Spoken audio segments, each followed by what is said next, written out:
மதத்தை ஏன் மக்கள் பின்பற்றுறாங்கன்னா, மதம் வந்து மக்களுடைய வாழ்க்கையை பாதுகாக்கும். அப்புறம் வந்து தனி மனித வாழ்க்கையை நிர்வகிக்கும். அதாவது ஒழுங்குபடுத்தும், கட்டுப்படுத்தும் ஒரு அச்சுறுத்தலின் பேரில். இப்போ காலையில் எந்திரிக்கணும், தொழுகை நடத்தணும், அப்புறம் கிறிஸ்தவர்களாக இருந்தால் தேவாலயத்துக்கு வரணும், ஜெபம் பண்ணணும், ஞாயிற்றுக்கிழமைனா காலங்காத்தாலே கோயிலுக்கு வரணும், இப்படி இந்த மாதிரியும் கட்டுப்படுத்தும். அப்போ வந்து ஒரு ரம்ஜான் மாதம்னாக்கா நீங்கள் உண்ணாவிரதம் இருக்கணும். அது மாதிரி கிறிஸ்தவர்களுக்கு இந்த புனித வெள்ளி அந்த மாதிரியான நேரங்களில் அந்த மாதத்தில் அவங்க வந்து அசைவம் எதுவும் சாப்பிட மாட்டாங்க.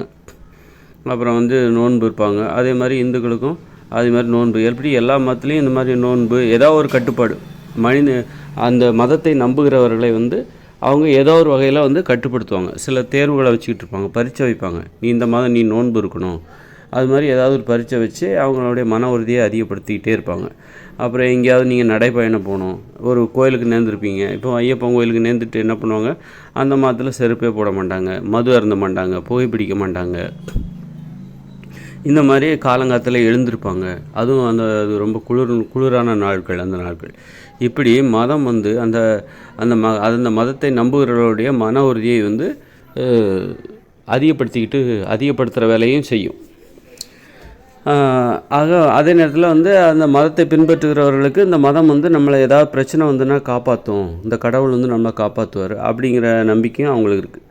ஆக இதுதான் மதத்தின் தேவை. மக்களுக்கு என்ன தேவைன்னா, மதத்தின் மூலமாக இதுதான் தேவை. தினசரி அந்த மக்களை வந்து கட்டுப்படுத்தணும். ஒரு அச்சுறுத்தி காலங்காலத்தில் எழுந்திருக்கணும், அது பண்ணணும், கோயிலை சுற்றி வரணும், ஏதோ ஒன்று நீ சும்மா இருந்துடக்கூடாது அப்படின்னு சொல்லிட்டு ஒன்று கட்டுப்படுத்துகிற வேலையை அந்த மதமானது தன்னை நம்புகிறவர்களை கட்டுப்படுத்துது. அது வந்து மூட நம்பிக்கையின் பேர்லையும் கட்டுப்படுத்துது. அதனால் எப்படி கட்டுப்படுத்துதுன்னா, மூட நம்பிக்கையின் பேரில் கட்டுப்படுத்துது.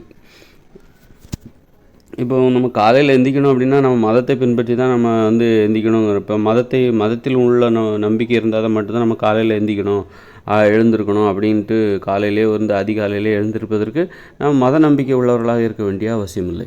நம்ம வந்து நமது உடல் மீது அறிவுபூர்வமாக ஒரு வாழ்க்கை வாழ்கிறோம், நமக்கு மதத்தின் மீது நம்பிக்கை இல்லை, மூட நம்பிக்கைகள் எதுவுமே இல்லை என்றால் கூட அதிகாலையில் எழுந்திருப்பதில் நமக்கு மாற்று கருத்து எதுவுமே இல்லை.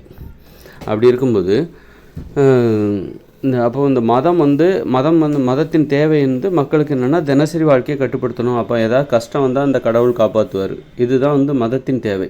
மதத்தின் மீது மக்கள் நம்பிக்கை வைப்பதற்கு இதுதான் காரணம். அப்போது இந்த மதத்தை என்ன காரணத்துக்காக நம்புகிறாங்களோ அந்த வேலையை அரசாங்கம் செஞ்சிடணும். அரசாங்கம் என்ன பண்ணணும்னா, அந்த வேலையை அரசாங்கம் செய்யணும். எப்படி அரசாங்கம் செய்யணும் அப்படின்னா, முதல்ல வந்து மக்களை பாதுகாக்கணும். அவங்களுக்கு வந்து கஷ்டப்படுத்தக்கூடாது. இப்போ வந்து நீ உன் செலவிலேயே படிக்க வச்சுக்கோ, அப்புறம் வந்து மருத்துவ செலவு நீ தான் பார்த்துக்கணும், அந்த மாதிரி உனக்கு தேவையான வீட்டை நீ தான் கட்டிக்கணும். இப்படி மக்களை வந்து அரசாங்கம் கஷ்டப்படுத்தும் போது தான் அந்த மதத்தின் மீதான நம்பிக்கை அதிகமாகுது. அந்த அரசாங்கமே என்ன பண்ணுன்னா, மக்களுக்கு இந்த மாதிரி கல்வி, மருத்துவம், சட்டம், நீதி, இருப்பிடம் எல்லாத்தையும் இலவசமாக கொடுக்கணும். அப்புறம் வந்து அதாவது அரசாங்கம் என்பது மக்களை காப்பாற்ற வேண்டும். காப்பாற்றுகிறது, என்னுடைய அரசாங்கம் என்னை காப்பாற்றுகிறது அப்படின்னு ஒவ்வொருத்தனுமே நம்பணும். அப்போ தான் அரசாங்கத்தை கடவுளாக நினைப்பாங்க. அரசாங்கத்தின் கொள்கைகளை மதிப்பாங்க. மதம் என்பது அரசாங்கமாக மாறிவிடும். அப்புறம் என்ன பண்ணணும்னா, உடற்பயிற்சி செய்வதற்கு காலையில் எந்திக்கணும், எல்லாரையும் ஒரு லட்சியவாதிகளாக வாழ்வதற்கு வழி செய்யணும், எல்லாரையும் காலையில் எழுந்திருக்கும்படி செய்யணும். எழுந்திருந்து என்ன பண்ணுவாங்க, இப்போ நம்ம எல்லாம் ஏன் சோம்பேறியாக இருக்கிறோன்னா, காலையில் எழுந்து நீங்கள் என்ன பண்ணுவீங்க? உங்களுக்கு இங்கே ஒரு விளையாட்டு மைதானம் கிடையாது, பெண்களுக்கு தனியாக விளையாட்டு மைதானமே கிடையாது. விளையாட்டு மைதானம் எங்கேயோ 1-2 இருக்குது, அங்கே தான் ஆண்களுக்காக தான் அது ஒதுக்கப்பட்டிருக்கு. பெண்களுக்கு விளையாட்டு மைதானங்களே கிடையாது. இங்கே விளையாட்டு மைதானங்கள் இருக்கணும், உடற்பயிற்சி நிலையங்கள் நிறைய, 50 பேர்த்துக்கு ஒரு உடற்பயிற்சி நிலையம் இருக்கணும். ஆண்களுக்கு தனியாக, பெண்களுக்கு தனியாக, ஆண்களுக்கு தனியாக விளையாட்டு மைதானம், பெண்களுக்கு தனியாக விளையாட்டு மைதானம், 50 பேருக்கு ஒரு விளையாட்டு மைதானம் இங்கே இருக்கணும் மக்கள் வசிப்பிடங்களில். அப்போ காலையிலே எழுந்திரிச்சா நீங்கள் என்ன பண்ணணுங்கிறது உங்களுக்கு தெரிஞ்சிடும்.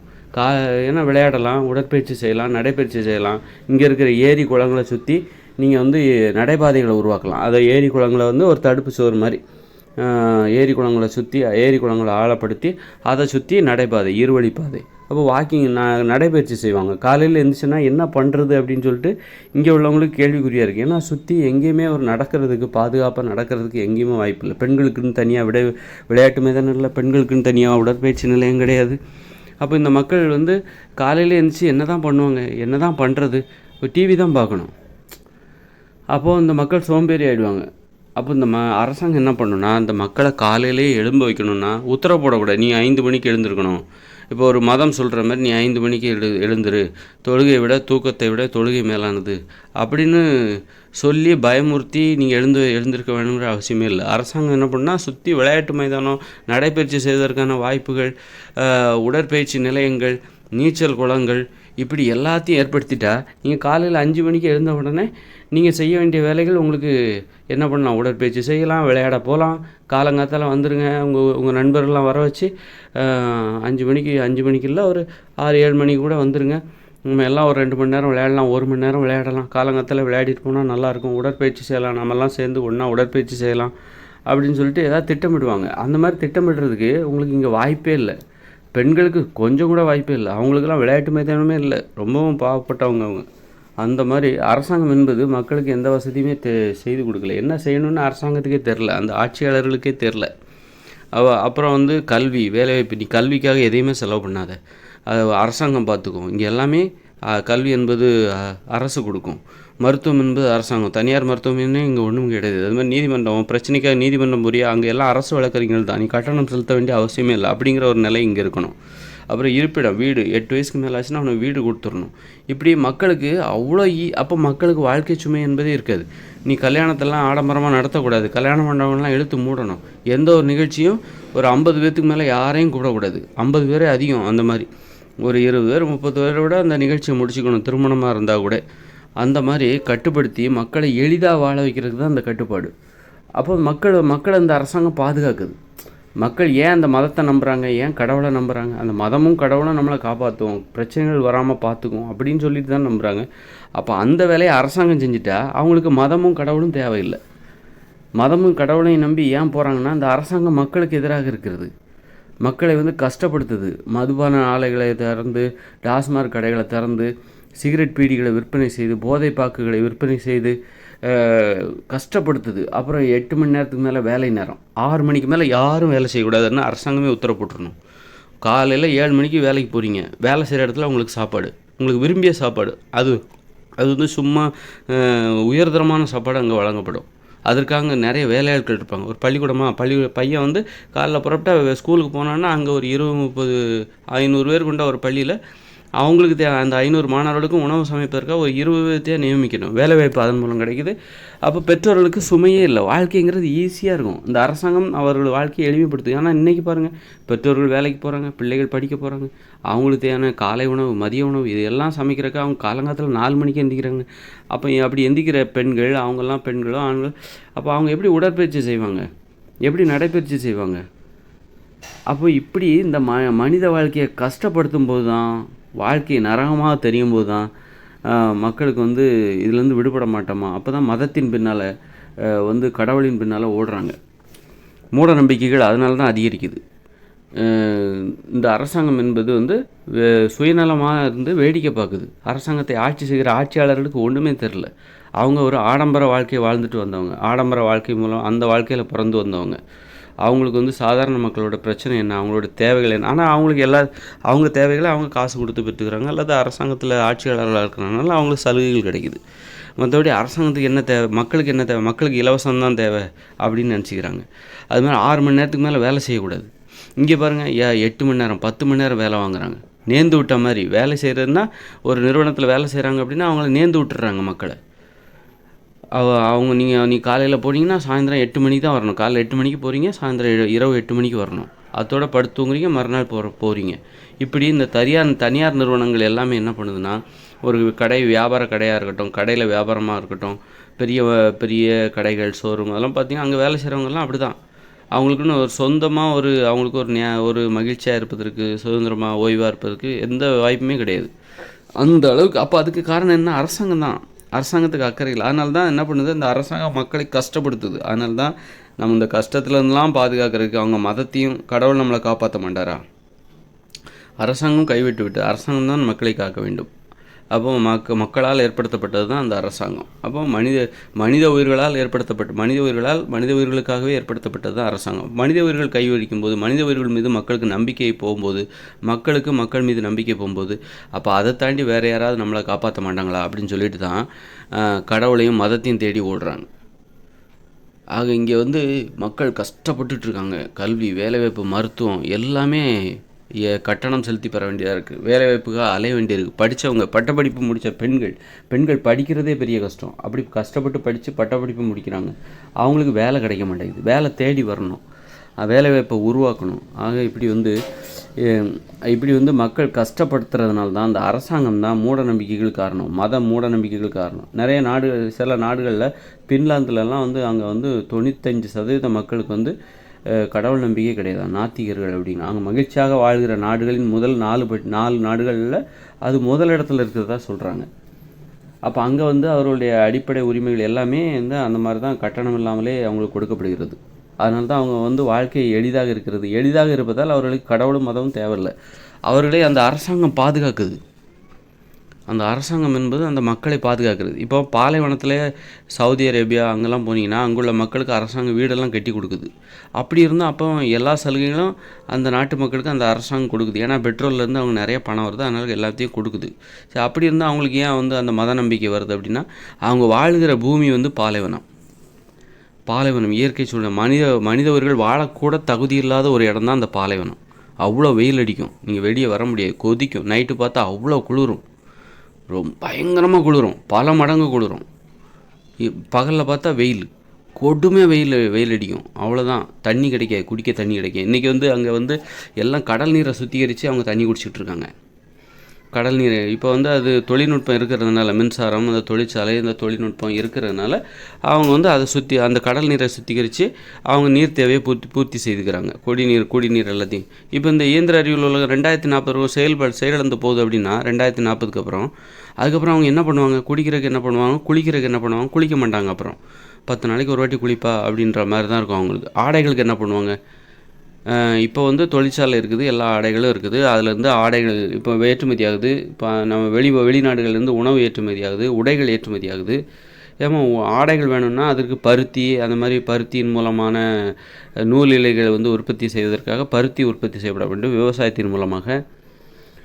அப்போ வந்து இப்போ ஆடைகள்லாம் வெளியிலிருந்து போகுது. 2040க்கு பிறகு இந்த இயந்திர அறிவியல் உலகம் செயலிழந்து போன பிறகு அவங்க தண்ணிக்கு என்ன பண்ணுவாங்க? தண்ணி தொழிற்சாலை சுத்திகரிப்பு ஆலைகள்லாம் வந்து செயலிழந்துடும். அப்புறம் அவங்க தண்ணிக்கு என்ன பண்ணுவாங்க? அப்புறம் வந்து இந்த மாதிரி ஆடைகளுக்கு என்ன பண்ணுவாங்க? இயற்கை பொருட்கள்லேருந்து 2040க்கு அப்புறம் ஆடை அணியணுன்னாக்கா இயற்கை பொருட்கள்லேருந்து ஆடையை தயார் செய்வாங்க உலகம் முழுக்க. இயற்கை பொருட்கள் அவங்க விவசாயமே பண்ண முடியாது அந்த பூமியில். அவங்களுக்கு குடிக்க தண்ணி கிடைக்காது. நல்லவர்களாகவே அங்கே வாழ முடியாது. அந்த பாலைவனத்தில் நல்லவர்களாகவே வாழ முடியாது. இப்போவே நம்ம ஊர் பார்த்திங்கன்னா ஒரு தமிழ்நாடுன்னு வச்சுக்கோங்களேன், வறட்சி ஒரு 4-5 மாதம். நான் வாழ்ந்த ஊர்லலாம் சின்ன வயசில் 7 வருஷம் அங்கே தண்ணி கிடையாது. தண்ணிக்காக இன்னொரு ஊருக்கு போவாங்க. அப்போ வந்து குடிக்க தண்ணி ஒருத்தர் அவ்வளோ ஈஸியாக அவ்வளோ மனமும் வந்து கொடுக்க மாட்டாங்க. ஒரு தண்ணி கஷ்டம்லாம் வரும். தண்ணி தாராளமாக இருந்தால் தான் மக்களுக்கு பகிர்ந்து உண்ணுகிற அந்த பண்பு வரும். உணவு தாராளமாக இருக்கணும், ஏராளமாக இருக்கணும். அதற்கு வந்து இயற்கை சூழ்நிலை பசுமையாக இருக்கணும்.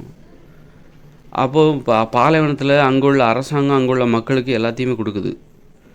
ஆனால் கல்வியை கல்வியை வந்து கொடுக்குறாங்களா? இப்போ தான் கொடுக்குறாங்க. கல்விக்கு அந்தளவுக்கு முக்கியத்துவம் கொடுக்குறாங்களா அப்படின்ட்டு பார்த்தா இல்லைன்னு நான் நினைக்கிறேன் அந்த முஸ்லீம் கண்ட்ரீஸ்லலாம். ஆனால் வீடு எல்லாமே கொடுத்துட்றாங்க, வசதி எல்லாமே கொடுத்துட்றாங்க. அந்த கல்வியை வந்து கொடுக்குறதுல எல்லா வேலையும் வந்து வெளிநாடுகள்லேருந்து போய் தான் அவங்களுக்கு செஞ்சு கொடுக்குறாங்க. அவங்ககிட்ட இருக்கிற பணத்தை வச்சு அவங்க என்ன பண்ணுறாங்கன்னா, வெளிநாடுகள்லேருந்து நல்லா படித்தவங்கள வர வச்சு வேலை செஞ்சு தங்களுடைய தேவைகளை பூர்த்தி செஞ்சுக்கிறாங்க. அவங்களுக்கு அந்த மத கோட்பாடு தான் முக்கியம். 5 வேளை தொழுகை நடத்தணும். அந்த மத கோட்பாடுகளை பின்பற்றுவதற்கு இந்த கல்வி, வேலை இதெல்லாம் தடையாக வந்துடக்கூடாது. அவங்ககிட்ட நிறையா பணம் இருக்குது. அப்போ ஏன் படிக்கணும்? அரசாங்கமே வீடை கட்டி கொடுத்துருது. அப்படிங்கும்போது அப்போ ஏன் படிக்கணும்? ஏன் தொழில் செய்யணும்? அப்படின்ற மாதிரி நிறைய பணம் எப்படி வந்ததுன்னா, அங்கே தொழிற்சாலை தொழிலெலாம் அந்த பெட்ரோல் எடுக்கிறாங்க. அப்போது வந்து முழுக்க படிக்காமல் இருந்துட்டாக்கா அப்போ மற்ற நாடுகள் வந்து ஏமாற்றிடுவாங்க. அதனால் ஒரு அடிப்படை விழிப்புணர்வு அவங்களுக்கு தேவை அப்படின்ற மாதிரி. அப்போ வந்து இங்கேருந்து நிறைய படித்தவங்க அங்கே போய் வேலை செய்யும்போது அதெல்லாம் பார்க்கும்போது அவங்களுக்கு ஒரு தூண்டுதல் கிடைக்குது, நம்மளும் அது மாதிரி படிக்கணும் அப்படிங்கிற தூண்டுதல். அதனால் இப்போ அவங்களும் கொஞ்சம் கல்வி அறிவை பெற முயற்சி செய்கிறாங்க. அவங்க மதம் வந்து ஏன் வந்து எல்லா தேவைகளும் அரசாங்கம் செஞ்சு கொடுத்தா கூட அப்போ அங்கே மட்டும் ஏன் மதம் அவ்வளோ ஸ்ட்ராங்காக இருக்குது? மத கட்டுப்பாடுகள் ஏன் அவ்வளோ, கடவுள் அல்ல அப்படின்னு சொல்லிட்டு மத கட்டுப்பாடுகள் ஏன் அவ்வளோ இருக்குன்னா, அவங்க வாழ தகுதி இல்லாத ஒரு பூமியில் வாழ்ந்துட்டுருக்காங்க.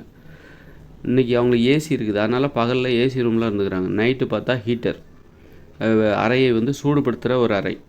அந்த தொழில்நுட்பம் இருக்குது. அதனால இரவு நேரத்தில் அந்த மாதிரி அவங்க வாழ்ந்துக்கிறாங்க. குடிக்கிற தண்ணி கடல் நீரை சுத்திகரிக்கிறாங்க. அப்புறம் வந்து அப்படி இருக்கிறனால இயந்திர அறிவியல் உலகம்னா தொழில்நுட்பங்களால் அவர்கள் சமாளித்து வாழ்ந்து கொண்டிருக்கிறார்கள். இந்த 2040 பிறகு அவங்க இந்த ஏரியாவிலே வாழ முடியாது. அந்த மாதிரியான ஒரு இடம். அவங்க அந்த மாதிரி ஒரு ஒரு அந்த இயற்கை சூழ்நிலை எதிராக இருக்கிறதுனால அவங்களுக்கு பயம் அதிகம், மரண பயம் அதிகம். ஏன்னா அந்த இயற்கை சூழ்நிலையில் யாரும் உயிர் வாழ்கிறது ரொம்ப கஷ்டம். அதனால் இயல்பாகவே அவங்களுக்கு மரண பயம் அதிகமாக இருக்குது. அதனால தான் அந்த பகுதியில் வந்து அரசாங்கம் அந்த மக்களை பாதுகாப்பாக இருந்தால் கூட, பாதுகாக்கும் பொருட்டு நிறைய வேலைகளை செஞ்சால் கூட அவங்களுக்கு ஏன் கடவுள் நம்பிக்கை வருதுன்னா அதுதான் காரணம்.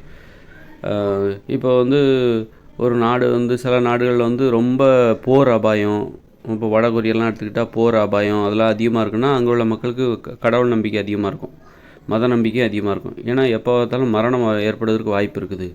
அப்போது அரசாங்கம் என்ன அப்படி இருக்குது, மரணம் ஏற்படுவதற்கு வாய்ப்பு இருக்குது. ஏன்னா அந்த நாட்டில் உள்ள தலைவர்கள், ஆட்சியாளர்கள் வந்து எப்போவும் வந்து போரிடுவதற்கு தயாராக இருக்கிற மாதிரி வீரவசனம்லாம் பேசிகிட்டே இருந்தால் அந்த மக்களுக்கு எப்போ பார்த்தாலும் ஒரு மரண பயம் இருக்கும்.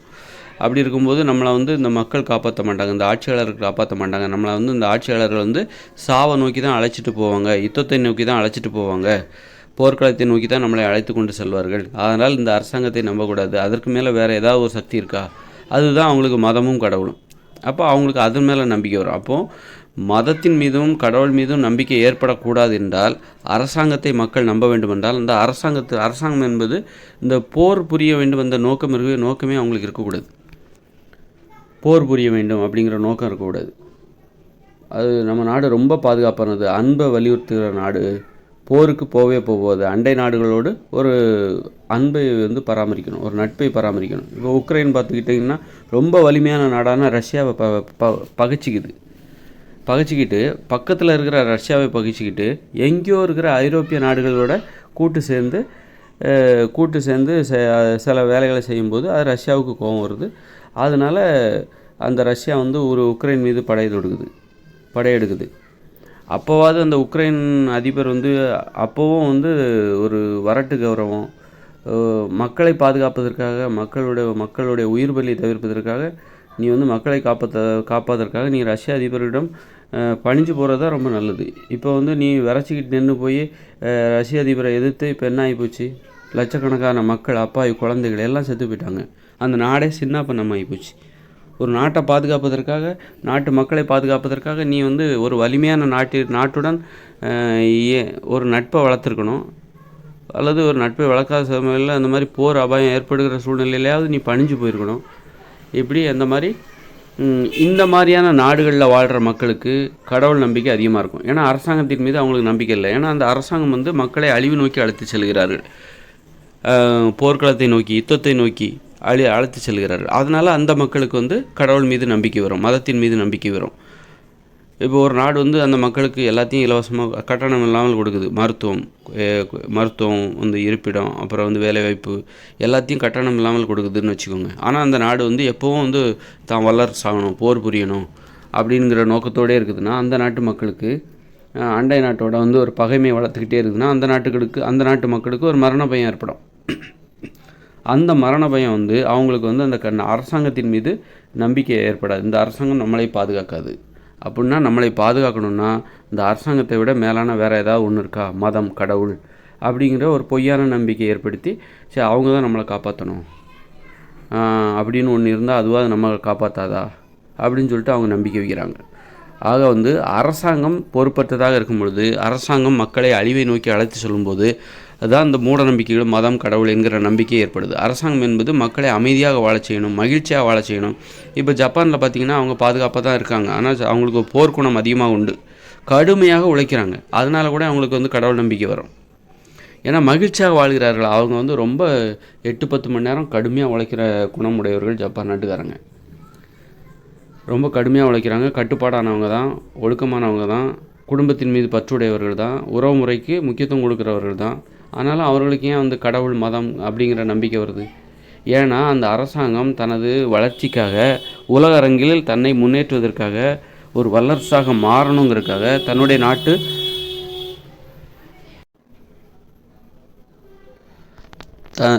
நாட்டு பொருளாதாரத்தை உயர்த்த வேண்டும் என்பதற்காக அந்த மக்களை கடுமையாக உழைக்க சொல்கிறது. தொழிலில் தொழிலில் வந்து 6 மணி நேரம் தான் உழைக்கணும். மீதி நேரத்தில் நம்ம செய்ய வேண்டிய நிறைய வேலை இருக்குது. விளையாடணும், தினமும் 1 மணி நேரம் கண்டிப்பாக விளையாடணும். அது வந்து தொழிலில் நாம் செய்கிற அந்த மன அழுத்தத்தை இது குறைக்கும். விளையாட்டோட நோக்கமே என்னென்னா, விளையாட்டோட பலன் என்னென்னா, தினமும் நம்ம எல்லாருமே தொழில் செய்கிறாங்க. தொழிலில் நம்ம மன அழுத்தம் ஏற்படும். அந்த மன அழுத்தத்தை நாம் எவ்வாறு போக்குவது அப்படின்னா, இந்த விளையாடுவதன் மூலமாக தினமும் 1 மணி நேரம் விளையாடணும். ஆண்கள் தனியாக, பெண்கள் தனியாக, தனித்தனி விளையாட்டு மைதானங்களில் விளையாடும்போது அந்த மன அழுத்தம், தொழிலில் ஏற்படுகிற மன அழுத்தம் போயிடும். இப்போ ஏன் நிறைய பேத்துக்கு தலைவலி வருது? அந்த மன அழுத்தம் அந்த உடம்புலே தங்குது, தலையிலே தங்குது. அது வெளியே போகிறதுக்கு இங்கே வாய்ப்பே இல்லை. விளையாடுவதற்கு இங்கே எந்த மைதானமும் இல்லை.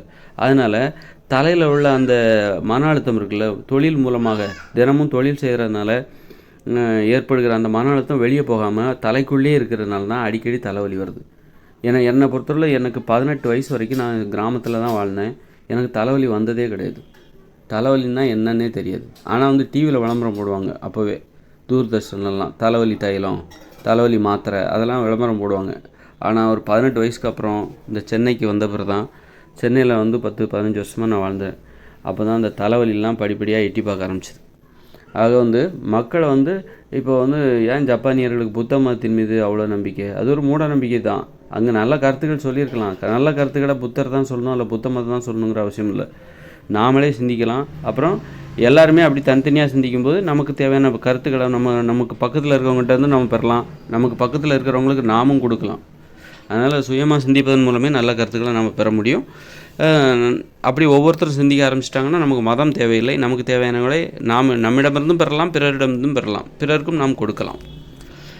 அப்படி இருக்கும்போது இந்த ஜப்பான் நாட்டுக்காரங்க ரொம்ப கஷ்டப்படுறாங்க. கஷ்டப்பட்டு உழைக்கிறாங்கல்ல, தொழிலுக்காகவே அவங்க கிட்டத்தட்ட 10 மணி நேரம் வேலை நேரம் முடிந்தாலும் கூடுதலாக ஒரு 1/2 மணி நேரம் வேலை பார்த்துட்டு தான் போவாங்க. அதுதான் அவங்களுடைய கொள்கை. கிட்டத்தட்ட அவங்க அப்படிப்பட்டவங்க. அவங்க முன்கூட்டியே வேலைக்கு போயிடுவாங்க. முன்கூட்டியே ஒரு 10 நிமிஷத்துக்கு முன்னாடி போவாங்க. வேலை நேரம் முடிஞ்ச பிறகு உடனே எழுந்துச்சி வர முடியும். எப்படா வேலை நேரம் முடியும் அப்படின்லாம் காத்திருக்க மாட்டாங்க. அது அந்த மாதிரி 8 மணி நேரம் வேலை அல்லது அவங்க கிட்டத்தட்ட ஒரு 10 மணி நேரம் கஷ்டப்பட்டு உழைப்பாங்க. உழைச்சிட்டு அப்புறம் பார்த்திங்கன்னா அந்த தொழிலுக்கு ரொம்ப இம்பார்ட்டன்ட். அதுக்கப்புறம் அவங்க வந்து என்ன பண்ணுவாங்க? தினமும் விளையாடுவாங்களா? சொல்ல முடியாது. ஞாயிற்றுக்கிழமை விளையாடலாம். விளையாட்டு மைதானங்கள் அவங்களுக்கு இருக்கலாம். இருந்தாலும் அவங்க விளையாடுறாங்களா? விளையாடுவதற்கு நேரம் கிடச்சிருக்கா? தினமும் விளையாடணும். தினமும் கலைகள், ஆடல், பாடல், நடனம், ஆடல், பாடல், ஓவியம், கவிதை, இந்த திறமைகளை வெளிப்படுத்துறதுக்கான ஒரு வாய்ப்பு தினமும் 1 மணி நேரம். அதுக்காக கலை பூங்காக்கள் உருவாக்கப்படணும். அப்புறம் காதல் பூங்கா, இந்த மாதிரி மக்களை மகிழ்ச்சியாக வாழச் செய்வதற்கு அந்த அரசாங்கம் ஏற்பாடு செய்திருக்க வேண்டும். நான் சொல்கிற மாதிரியான ஏற்பாடு எந்த நாட்டிலையும் இருந்துக்க வாய்ப்பே இல்லை. வாய்ப்புங்கிறது இல்லை. ஆக இந்த மாதிரியெல்லாம் அரசாங்கம் ஏற்படுத்தியிருந்தால் மக்களுடைய மனப்பான்மையை ஆராய்ந்திருக்க வேண்டும். அந்த அரசாங்கத்துக்கு என்னென்னா, உலகரங்கில் நாம் பணக்காரனாகணும். அதுக்காக நம்ம மக்களை வந்து கஷ்டப்படுத்துறது. நீ இன்னும் உழை தாராளமாக, என்ன அதுக்கான வேலைகளை மட்டும் செய். என்னெல்லாம் பண்ணு, சிகரெட்டை விற்க ஆரம்பிச்சிருது, மதுபானத்தை விற்க ஆரம்பிச்சிருது, வெளிநாட்டில் வந்து நிறைய நிறுவனங்களை உள்ளே கொண்டு வர்றது. நமது இயல்புக்கு பொருத்தமில்லாத தொழிற்சாலைகள்லாம் இங்கே இருக்கும். வாழ்க்கை முறை, நமது இயல்புக்கு பொருத்தமில்லாத வாழ்க்கை முறை நம்ம வாழ்ந்துகிட்ருப்போம். நமது இயல்பு என்னென்னா, பெரும்பாலும் நம்ம தமிழ்நாட்டை பொறுத்தவரையில் நம்முடைய இயல்பு வந்து இந்த விவசாயத்தை அடிப்படையாக கொண்டு தான் ஒரு வாழ்க்கை முறை. அப்புறம் வந்து விளையாடணும், மகிழ்ச்சியாக இருக்கணும், உறவு முறைக்கு முக்கியத்துவம் கொடுக்கணும். இப்படியெல்லாம் இருந்திருந்தால் நமக்கெல்லாம் மூட நம்பிக்கை வராது. ஆக ஒரு மூட நம்பிக்கை, மதத்தின் மீதான நம்பிக்கை, கடவுள், அந்த மதத்தை அடிப்படையாக கொண்ட கடவுள் மீதான நம்பிக்கை, மூட நம்பிக்கைகள்லாம் ஏன் வருதுன்னா, அரசாங்கம் அந்த மக்களை பாதுகாக்காமல் அந்த மக்களை கைவிடும்போது தான், கைவிடுகிற மாதிரியான ஒரு நடைமுறை வந்து அங்கே நிலவும்போது அந்த மக்களுக்கு வந்து அரசாங்கத்தின் மீது நம்பிக்கை இல்லாமல், மக்கள் கஷ்டப்பட்டு வாழும்போது, அவங்களுக்கு வந்து வாழ்வதற்காக தினம் தினம் போராடும்போது, அந்த வாழ்க்கை என்பது அவங்களுக்கு மிகப்பெரிய அச்சுறுத்தலாக உணரும்போது அவங்க வந்து இந்த கடவுள், மதம் அப்படிங்கிற மூட நம்பிக்கையை நோக்கி போயிடுவாங்க. இந்த அரசாங்கம் நம்மை காப்பாற்றாது, அப்போ அதுக்கு மேலே வேறு ஏதாவது ஒன்று நம்மளை காப்பாற்றணும் அப்படின்னு சொல்லிட்டு இந்த மதத்தையும் கடவுளையும் நோக்கி போவாங்க. அப்போ அங்கே போனாலும் அவங்களுக்கு ஏமாற்றம் தான். ஆனால் அதை விட்டால் வேறு வழி இல்லை அப்படின்ற மாதிரி அவங்க அங்கே இருப்பாங்க. மக்களை வந்து எளிதாக வாழ வைக்கணும். அதுக்கு வந்து பொது உடைமை நடைமுறை தான் சரியாக இருக்கும். மக்களை வந்து அதாவது வாழ்வது மிகவும் மகிழ்ச்சியானது. எளிதாகும்போது தான் அங்கே இருந்தால் மகிழ்ச்சி ஆரம்பிக்குது. நீங்கள் வாழ்க்கையை கடினமாக மாற்றிட்டிங்கன்னா மகிழ்ச்சியாக வாழ முடியாது. அப்போ என்ன பண்ணணும்னா, முதல்ல வாழ்க்கையை எளிதாக்கணும். எளிதான வாழ்க்கையிலிருந்து தான் மகிழ்ச்சி ஆரம்பிக்கிறது. அதனால் வந்து மக்கள் 6 மணி நேரம் தான் வேலை. காலையில் 7 மணிக்கு ஆரம்பிச்சிங்கன்னா 1 மணியோட வேலை நேரத்தை முடிச்சுட்டு அது எல்லாத்துக்கும் பொருந்தணும். எந்த நிறுவனங்களும் அதுக்கப்புறம் ஊரடங்கு மாதிரி இருக்கணும். கடைகள் எல்லாம் மூடிடணும். மதியம் 1 மணிக்கு கடைகள் எல்லாம் மூடிடணும். காலைல 7 மணிக்கு ஆரம்பித்து அதை வேலை செய்கிற இடத்துல அவங்களுக்கு வேலை செய்கிறவர்களுக்கு உணவு கொடுத்துடணும். யாரும் வீட்டிலேருந்து சமைச்சு எடுத்துகிட்டு போகக்கூடாது. இந்த மாதிரி ஒரு நடைமுறை பின்பற்றும் போது அந்த மக்கள் 1 மணிக்கு வீட்டுக்கு போயிடணும். வீட்டுக்கு போயிட்டு ஒரு 2 மணி நேரம் சாப்பிட்டு படுத்து தூங்குங்க. மதிய உணவு வேலை செய்கிற இடத்துல கொடுத்துருவாங்க. வீட்டுக்கு போகிறீங்கன்னா ஒரு 2 மணி நேரம் தூங்குங்க. தூங்கிட்டு அப்புறம் ஒரு 3 மணிக்கு விளையாட போங்க.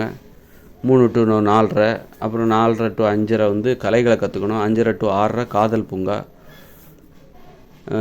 என்னுடைய வீடியோ எல்லாத்தையும் நீங்கள் பார்த்தீங்கன்னா நான் என்னது காதல் பூங்கா கலை பூங்கான்னு சொல்லிகிட்டு இருக்கிறாரு அப்படின்னு சொல்லிட்டு அதுக்கான காரணங்கள் உங்களுக்கு தெரியும். அதனால் ஒன்று விடாமல் கேளுங்க என்னுடைய வீடியோவை. அந்த மாதிரி ஒரு 2 மணி நேரம் தூங்கணும், 3 மணி வரைக்கும் தூங்கணும், 3 to 4 விளையாட போகணும். எல்லாருமே விளையாட போகணும். எப்படி ஸ்கூலில் எப்படி பள்ளிக்கூடம் எப்படி நடக்குது, அங்கே பாட வேலைகளை வைத்து தானே அவங்க மாணவர்களை வந்து பயிற்சி கொடுக்குறாங்க. அது மாதிரி தான் மக்களுக்கு இந்த அரசாங்கம் என்பது இந்த மக்கள் வாழ்க்கையை வந்து ஒரு பள்ளிக்கூடமாக பார்த்து இப்போ அந்த பள்ளிக்கூடத்தில் பயில்கிற மாணவர்கள் தான் அந்த மக்கள். அப்போ அந்த மக்களுக்கு வந்து அவர்களுக்கு தினசரி என்ன தேவை, விளையாடணும், கண்டிப்பாக விளையாடணும், உடற்பயிற்சி செய்யணும். அதுக்காக உடற்பயிற்சி நிலையங்கள் கண்டிப்பாக எல்லாருமே மக்கள் எல்லாருமே உடற்பயிற்சி நிலையத்துக்கு வர்றாங்களா, தனித்தனி ஆண்களுக்கு தனியாக பெண்களுக்கு தனியாக யாரும் வராமல் இருக்கக்கூடாது. வராங்களா அதை கண்காணிக்கணும். இவங்க வந்து உடற்பயிற்சி நிலையத்துக்கே வர்றதில்லை அப்படின்னா அவங்களுக்கான சலுகைகளை கட் பண்ணணும். அந்த மாதிரி ஒரு நல்ல விஷயத்தை செய்கிறதுக்கு செய்யலைன்னா தண்டனை கொடுக்கணும். தண்டனைங்கிறது எப்படின்னா நல்ல விஷயங்களை செய்யலைன்னா அது வந்து குற்றமாக பார்க்கணும். இங்கே வந்து கெட்ட விஷயத்த செஞ்சால் தான் குற்றமாக பார்க்குது. கெட்ட விஷயத்தெல்லாம் மக்கள் மறந்துட்டு நீ நல்ல விஷயத்த பண்ணலைனாலே அது குற்றமாயிடணும். கெட்ட விஷயத்தெல்லாம் மறந்துருப்பா. நீ மக்கள் வந்து எல்லாத்தையும் நீ கொடுக்கும்போது இலவசம் வீடு எல்லாம் கட்டணம் இல்லாமலே வீடு கொடுத்துட்றீங்க. 8 வயசுக்கு மேலே கல்வி மருத்துவம் எல்லாமே கொடுத்துட்றீங்க. வேலை நேரமும் குறைவு. அப்புறம் வந்து தொழிலில் வந்து தொழிலாளர்களுக்கு அவங்க வேலை செய்கிற தொழில் நிறுவனத்தில் முதலீடு செய்வதற்கான வாய்ப்பு. அதன் மூலம் அந்த நிறுவனத்தின் முதலீட்டில் அங்குள்ள வேலை பார்க்குற எல்லா தொழிலாளருக்கும் லாபத்தில் பங்கு. இப்படி அப்போ சம்பளமும் அதிகமாகுது. எல்லா தொழிலாளருக்கும் சம்பளமும் அதிகமாகுது. இப்படி எல்லாத்தையுமே கொடுத்துட்டாக்கா இப்படி எல்லாத்தையுமே மக்கள் வாழ்வது ரொம்ப ஈஸியாக இருக்குது. அப்போ அப்படிங்கும்போது அவங்க திருட மாட்டாங்க, குற்றங்கள் செய்ய மாட்டாங்க. வாழ்க்கை ரொம்ப ஈஸி. நீ என்னத்துக்கு போய் திருடின, உனக்கு என்ன இங்கே குறை இருக்குது? அரசாங்கமே எல்லாத்தையும் உனக்கு கொடுக்குது. உனக்கு வீடு கொடுக்குது, வேலை கொடுக்குது, படிப்பை கொடுக்குது. எல்லாத்துக்கும் ஒரே மாதிரியான வீடு கொடுக்கணும். வீடை கொடுக்குதுன்னா ஒருத்தருக்கு அவர் மந்திரி, அவருக்கு முதலமைச்சரோட வீடு பெருசாக இருக்கும், ஆளுநரோட வீடு பெருசாக இருக்கும், அவர் மாளிகையில் தான் இருப்பார். முதலமைச்சர்னால் அவருக்கு ஒரு வீடு பெருசாக இருக்கும். அப்படின்லாம் இல்லாமல் நீ முதலமைச்சராக இருந்தாலும் சரி, ஆளுநராக இருந்தாலும் சரி, பெரிய கோடீஸ்வரராக இருந்தாலும் சரி, அவர் தங்குகிற வீடு ஒருவர் தங்குகிற வீடு. ஒரு வீட்டில் ஒருத்தர் தான் தங்கணும், இன்னொருத்தர் 2 பேர்லாம் தங்கக்கூடாது. ஒருவருக்கு 10 அடி அகலம் 10 அடி நீளத்தில் ஒரு அறை, அப்புறம் ஒரு சமையலறை, ஒரு குளியலறை, கழிவறை. இதுதான் ஒரு வீடு. இந்த வீட்டின் அளவு உலகத்தில் இருக்கிற அனைவருக்கும் ஒரே மாதிரி இருக்கணும். அல்லது இந்தியாவில் இருக்கிற அனைவருக்கும், ஒரு நாட்டில் இருக்கிற அனைவருடைய வீடும் ஒருவருக்காக கொடுக்கப்படுகிற ஒவ்வொரு வீடும் அனைத்து வீடுகளும் ஒரே அளவில் இருக்கணும். இவர் ரொம்ப பெரிய முக்கியமானவர், இவர் தேசத்துக்காக உழைச்சவர், இவர் வந்து பெரிய கோடீஸ்வரர், இவர்கிட்ட நிறைய பணம் இருக்குது அப்படின்லாம் சொல்லிட்டு ஒருத்தருக்கு சின்ன வீடு, ஒருத்தருக்கு பெரிய வீடு, இந்த மாதிரி கொடுக்கக்கூடாது. இப்போ ஒரு பறவைக்கு கூடு கட்டுது, எல்லா கூடும் ஒரே மாதிரி தானே இருக்குது. காகம் வந்து கூடு கட்டுது அப்படின்னா அதோட கூடு எல்லாம் ஒரே மாதிரி தானே இருக்குது. பெரிய காக்கா அல்லது ரொம்ப திறமையான காக்கா பெரிய கூடையும், மோசமான காக்கா சின்ன கூடையுமா கட்டுது? எல்லா கூடும் ஒரே அளவில் தான் இருக்குது. அதனால் வீடும் வந்து ஒரே மாதிரி இருக்கணும். அப்போது வீடையும் கவர்மெண்ட் கொடுத்துருது, எல்லாமே கவர்மெண்ட் கொடுத்துருது, வேலை எல்லாமே கொடுத்துருது. வாழ்நாள் முழுவதும் வேலை செய்வதற்கு வேலை வாய்ப்பையும் கொடுத்துருது. 60 வயசுக்கு பிறகு ஓய்வு எடுக்க போகிறேன்னு சொல்லி யாரையும் உட்கார விடக்கூடாது. உடலில் தெம்பு இருக்கிற வரைக்கும் நீ குறைந்தது 60 வயசுக்கு மேலே போச்சுன்னா நீ 4 மணி நேரம் உழைக்கணும், அவ்வளோதான். 60 வயசுக்கு கீழே உள்ளவங்க டெய்லி 6 மணி நேரம் உழைக்கணும். வேலை நேரம் குறையும். எல்லோரும் வேலை வைக்கணும். இந்த மாதிரி ஒரு ஒழுக்கமாக கட்டுப்பாடாக வாழ வைக்கும்போது அவங்களுக்கு வந்து குற்றம் செய்யணுங்கிற நோக்கமே வராது. அதுக்கப்புறம் அப்போ தண்டனைலாம் அப்போ காவல்துறைன்னு ஒன்றும் தேவையில்லை அப்படின்னு நல்லது செய்யலை, நல்ல விஷயங்களை செய்யலை. நீ இன்றைக்கி உடற்பயிற்சி செய்யலை, உனக்கு தண்டனை. அது ஒரு நாள் உடற்பயிற்சி செய்யலை, மன்னிச்சு விட்டுடலாம். உடம்பு சரியில்லாதனால நீ வரல, உடற்பயிற்சி செய்ய மாட்டேங்கிற, விளையாட வர மாட்டேங்கிற, விளையாட வரலன்னா உனக்கு தண்டனை. உனக்கு சலுகைகள் ரத்து செய்யப்படும். உனக்காக கொடுக்கப்படுகிற சலுகைகள் ரத்து செய்யப்படும், அரசாங்க சலுகைகள். விளையாடலைன்னா தண்டனை கொடுக்கணும். மக்கள் வந்து நீ விளையாட்டு மைதானத்துக்கே இவர் வர்றதில்லை, வீட்டிலே இருக்கிறாரு அப்படின்னா அவருக்கு தண்டனை. அந்த மாதிரி உடற்பயிற்சி இவர் செய்கிறதே இல்லை, இவருடைய உடல் உறுதியாகவே இல்லை, இவர் வந்து தொப்பையாக இருக்கிறாரு அப்படின்னா அவருக்கு தண்டனை கொடுக்கணும். அப்புறம் வந்து இவருடைய பல்லு சொத்தையாக இருக்குது, இவர் பல்லை வந்து ஆரோக்கியமாக பார்த்துக்கல அப்படின்னா அவருக்கு தண்டனை கொடுக்கணும். அந்த மாதிரி தண்டனைன்னா என்ன, சிறையில் பிடிச்சி அடைக்கணும் அப்படின்லாம் இல்லை, அதுக்கு என்ன தண்டனை கொடுக்கணும்னு நாம் தான் யோசிக்கணும். அதுக்கு என்ன தண்டனை கொடுக்கணும் அப்படின்னு சொல்லிட்டு நாம் தான். அதனால் வந்து பல்லு சொத்தையாக இருக்கக்கூடாது, சுத்தமாக இருக்கணும், 2 வேளை பல் விளக்கணும், பல் விளக்கணும். இதெல்லாம் வந்து யார் கண்காணிக்கிறா? அரசாங்கம் கண்காணிக்குமா? ஒருத்தர் 2 வேளை பல் விளக்குறாரான்னு சொல்லிட்டு அந்தந்த வீட்டில் உள்ள குடும்பம் என்கிற அமைப்பு. குடும்பத்தின் தலைவி யார்? பெண்கள். ஆனால் இந்த இயந்திர அறிவியல் உலகில் குடும்பத்தின் தலைமை பொறுப்பு ஆண்களிடம்தான் இருக்க வேண்டும், பெண்களிடம் இருக்கக்கூடாது. குடும்பத்தின் தலைமை பொறுப்பு, நாட்டின் தலைமை பொறுப்பு என்பது ஆண்களிடம் தான் இருக்கும். அப்போ ஆண்கள் தான் இதை கண்காணிக்கணும். குடும்பத்தின் தலைமை என்பது தந்தை மட்டும் கிடையாது, ஆண்கள். அந்த ஒரு குடும்பத்தில் ஒரு தந்தை இருப்பாங்க, அப்போ மகன் இருப்பான். மகன் இல்லாமல் 2 பெண் குழந்தையே இருக்கலாம். அப்போ தந்தை மட்டும்தான் ஒரு குடும்பத்தில் ஆணாக இருக்க வாய்ப்பு இருக்குது. அப்படின்னா அவர் தான் தலைமை பொறுப்பு. இப்போது ஒரு தந்தை இருக்கிறாரு, அப்போ வந்து மகன் இருக்கிறாருன்னு வச்சுக்கோங்க. அவங்க 2 பேர் தான் அந்த சுழற்சி முறையில் அந்த குடும்பத்தின் தலைமை பொறுப்பை ஏற்றுக்கணும். தலைமைன்னா என்ன நினச்சிக்கிறோம்? குடும்பத்தின் தலைவர்னால் என்ன நினச்சிக்கிறாங்க? அம்மா இல்லைன்னா அப்பான்னு நினச்சிக்கிறாங்க. பிள்ளைகள் ஆண்கள். குடும்பத்தின் தலைமைனா தற்போதுள்ள இயந்திர அறிவியல் உலகில் ஆண்களிடம் அந்த தலைமை பொறுப்பை கொடுத்துடணும். ஒரு குடும்பத்தில் யாரெல்லாம் ஆண்களாக இருப்பாங்க? அப்பா இருப்பார், அப்புறம் வந்து அவனுடைய 2 குழந்தைங்க தான் பெற்றுக்கணும். அப்படிங்கும்போது ஒரு வீட்டில் 2 பேருமே ஆண்களாக இருக்கலாம், 2 ஆண் பிள்ளைகளாக இருக்கலாம், அல்லது ஒரு ஆண் பிள்ளை ஒரு பெண் பிள்ளையாக இருக்கலாம், அல்லது 2மே பெண் பிள்ளையாக இருக்கலாம். அப்போ அந்த குடும்பத்தில் வந்து தந்தை மட்டும்தான் ஆணாக இருப்பார். அதனால் அந்த குடும்பத்தில் சுழற்சி முறையில் தலைமை பொறுப்பை ஏற்பதற்கு அந்த குடும்பத்தில் வாய்ப்பு இல்லாமல் தந்தை மட்டுமே எப்போதுமே அந்த குடும்பத்தின் தலைவராக இருப்பார். இப்போ அந்த குடும்பத்தில் தந்தை இருக்கிறாரு, மகனும் இருக்கிறாரு, 2 மகன் இருக்கிறாருன்னா அந்த 3 பேரும் அந்த குடும்பத்தின் தலைமை பொறுப்பை சுழற்சி முறையில் பண்ணணும். ஒரு மாதம் தந்தை, இன்னொரு மாதம் இன்னொரு பையன், அவருடைய மகன், அப்புறம் மூத்த மகன், அடுத்த மாதம் அவருடைய இளைய மகன், அப்புறம் திரும்பவும் அதுக்கு அடுத்த மாதம் தந்தை. இப்படி சுழற்சி முறையில் அந்த குடும்பத்தின் தலைமை பொறுப்பை அவர்கள் ஏற்கணும், ஆண்கள் ஏற்கணும். பெண்கள் யாருன்னா தலைமைக்கு உதவியாக இருப்பாங்க. இந்த இயந்திர அறிவியல் உலகில் தலைமை பொறுப்பு ஏற்பதற்கு பெண்கள் குடும்ப அமைப்பாக இருந்தாலும் சரி, கூட்டு குடும்ப அமைப்பாக இருந்தாலும் சரி, தெருவாக இருந்தாலும் சரி, ஊராக இருந்தாலும் சரி, நாடாக இருந்தாலும் சரி, தலைமை பொறுப்பை ஏற்கக்கூடாது. ஆண்களுக்கு தான் அந்த பதவியை பொறுப்பை கொடுக்கணும். ஆண்கள் தான் அதுக்கு தகுதியானவர்கள் அப்படின்னு சொல்லிட்டு, அப்போ தலைமை பொறுப்புங்கிறது தந்தை அல்ல, ஆண்கள் அப்படின்னு சொல்லிட்டு சுழற்சி முறையில் அதை அவங்க நிரூபிக்கணும். இந்த மாதிரி அவங்க என்ன பண்ணணும் அப்படின்னா, அவங்களுடைய வேலை என்ன? அவங்கவுங்க ஒரு குடும்பத்தில் 4 பேர் இருக்காங்கன்னா 4 வீடு தனித்தனியாக கொடுத்துட்றோம். ஆனால் ஒரு காம்பவுண்டுக்குள்ளே தான் இருக்கும். ஒரு குடும்பம் என்பது ஒரு காம்பவுண்டுக்குள்ளே 4 வீடு அங்கே இருக்கும். ஒரு காம்பவுண்டுக்குள்ளே 4 வீடு இருக்கும், 5 வீடு இருக்கும். இப்போ ஒரு குடும்பத்தில் 4 பேர் இருக்காங்கன்னா அங்கே 5 வீடு இருக்கணும். ஏன்னா கணவன் மனைவி, தாய் தந்தை, அதாவது கணவன் மனைவிங்கிறவங்க தான் தாய் தந்தை, பிள்ளைகள் 2 பேர். இப்போ தாயோட வீட்டுக்கு தந்தை போகக்கூடாது, தந்தையோட வீட்டுக்கு தாய் போகக்கூடாது, மகனோட வீட்டுக்கு தந்தை போகக்கூடாது, மகளோட வீட்டுக்கு தாய் போகக்கூடாது, தாயோட வீட்டுக்கு மகள் போகக்கூடாது, மகனோட வீட்டுக்கு தந்தையின் வீட்டுக்கு மகன் போகக்கூடாது.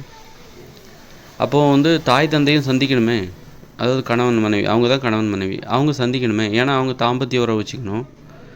அப்படின்னா அதுக்குன்னு ஒரு வீடு அங்கே கட்டு, காதல் வீடு, அது பேர் காதல் வீடு. ஏன்னா ஒருத்தர் வீட்டுக்கு இன்னொருத்தர் போகக்கூடாது. ஏன் போகக்கூடாதுன்னா, அப்படி போகும்போது தான் என்ன ஆகுதுன்னா, ஒருத்தரோட வேலையை இன்னொருத்தர் செய்வாங்க. பையன் என்ன பண்ணுவான், அம்மா நான் வெளியே போய்ட்டு வரேன், கொஞ்சம் என் வீட்டை கொஞ்சம் சுத்தம் பண்ணி வச்சிருமா, பெருக்கி வச்சிருக்கேன், எனக்கு டைம் இல்லை அப்படின்னு சொல்லிட்டு போயிட்டே இருப்பான். அம்மா என்ன பண்ணுவாங்க, உடனே பையனோட வீட்டை சுத்தமாக வச்சுருவாங்க, கணவனோட வீட்டையும் சுத்தமாக வச்சுருவாங்க. பெண்கள் அடிமைப்படுத்தப்படுவார்கள். ஒரு வீட்டுக்குள்ளே இன்னொருத்தர் போகக்கூடாதுன்னா மட்டும்தான் பெண்களை பாதுகாக்க முடியும். பெண்களை அடிமைத்தனத்திலிருந்து பாதுகாக்கணும். பிறர் செய்ய வேண்டிய வேலைகளை பெண்கள் செய்யக்கூடாது. அப்படின்னா ஒருத்தர் வீட்டுக்குள்ளே இன்னொருத்தர் போகக்கூடாது. அப்படி அந்த கட்டுப்பாட்டின் மூலமாக அவரவர் வேலைகளை அவரவர் தான் செய்தே ஆக வேண்டும், வர வழியே இல்லை. நீ செய்யாமல் கூட கிடையாது, ஆனால் எக்காரணம் கொண்டு உன்னுடைய வேலையை மற்றவங்ககிட்ட ஒப்படைக்காது வீட்டில். இதெல்லாம் வந்து கண்காணிக்கிறவங்க யார்? அந்த குடும்பத்தின் தலைமை பொறுப்பில் உள்ள ஆண்கள். இதை கண்காணிக்கணும். இவங்க ஒழுங்காக இருக்காங்களா, 2 வேளை பல் துலக்குகிறார்களா, அதை எப்படி கண்டுபிடிக்கிறது?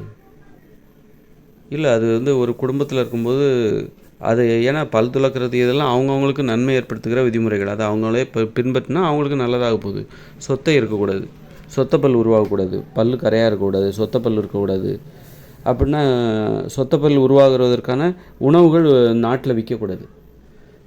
பல் விளக்கிட்டால் சொத்தை பல் வராதுன்னு சொல்ல முடியாது. பல் விளக்குனா அடிப்படை பாதுகாப்பு கிடைக்கிது தான். ஆனால் வந்து அதற்கு சொத்தை பல் வருவதற்கு வந்து அதற்கான உணவுகள் இங்கே நிறைய இருக்குது. பேக்கரி உணவுகள், அது மாதிரி சாக்லேட்டு, மிட்டாயி, கடைகளில் விற்கிற மிட்டாயி, இது மாதிரி உணவுகளுக்கு தடை செய்துவிட வேண்டும். ஒரு உணவுக்கான தரப்பரிசோதனைன்னு ஒன்று இருக்குது. இந்த உணவை வந்து உடலுக்கு ஆரோக்கியமானது, அப்போ அதை மட்டும் தான் விற்க அனுமதி கொடுக்கணும். பிஸ்கட்டு அது வந்து கேடுன்னு சொல்கிறாங்க.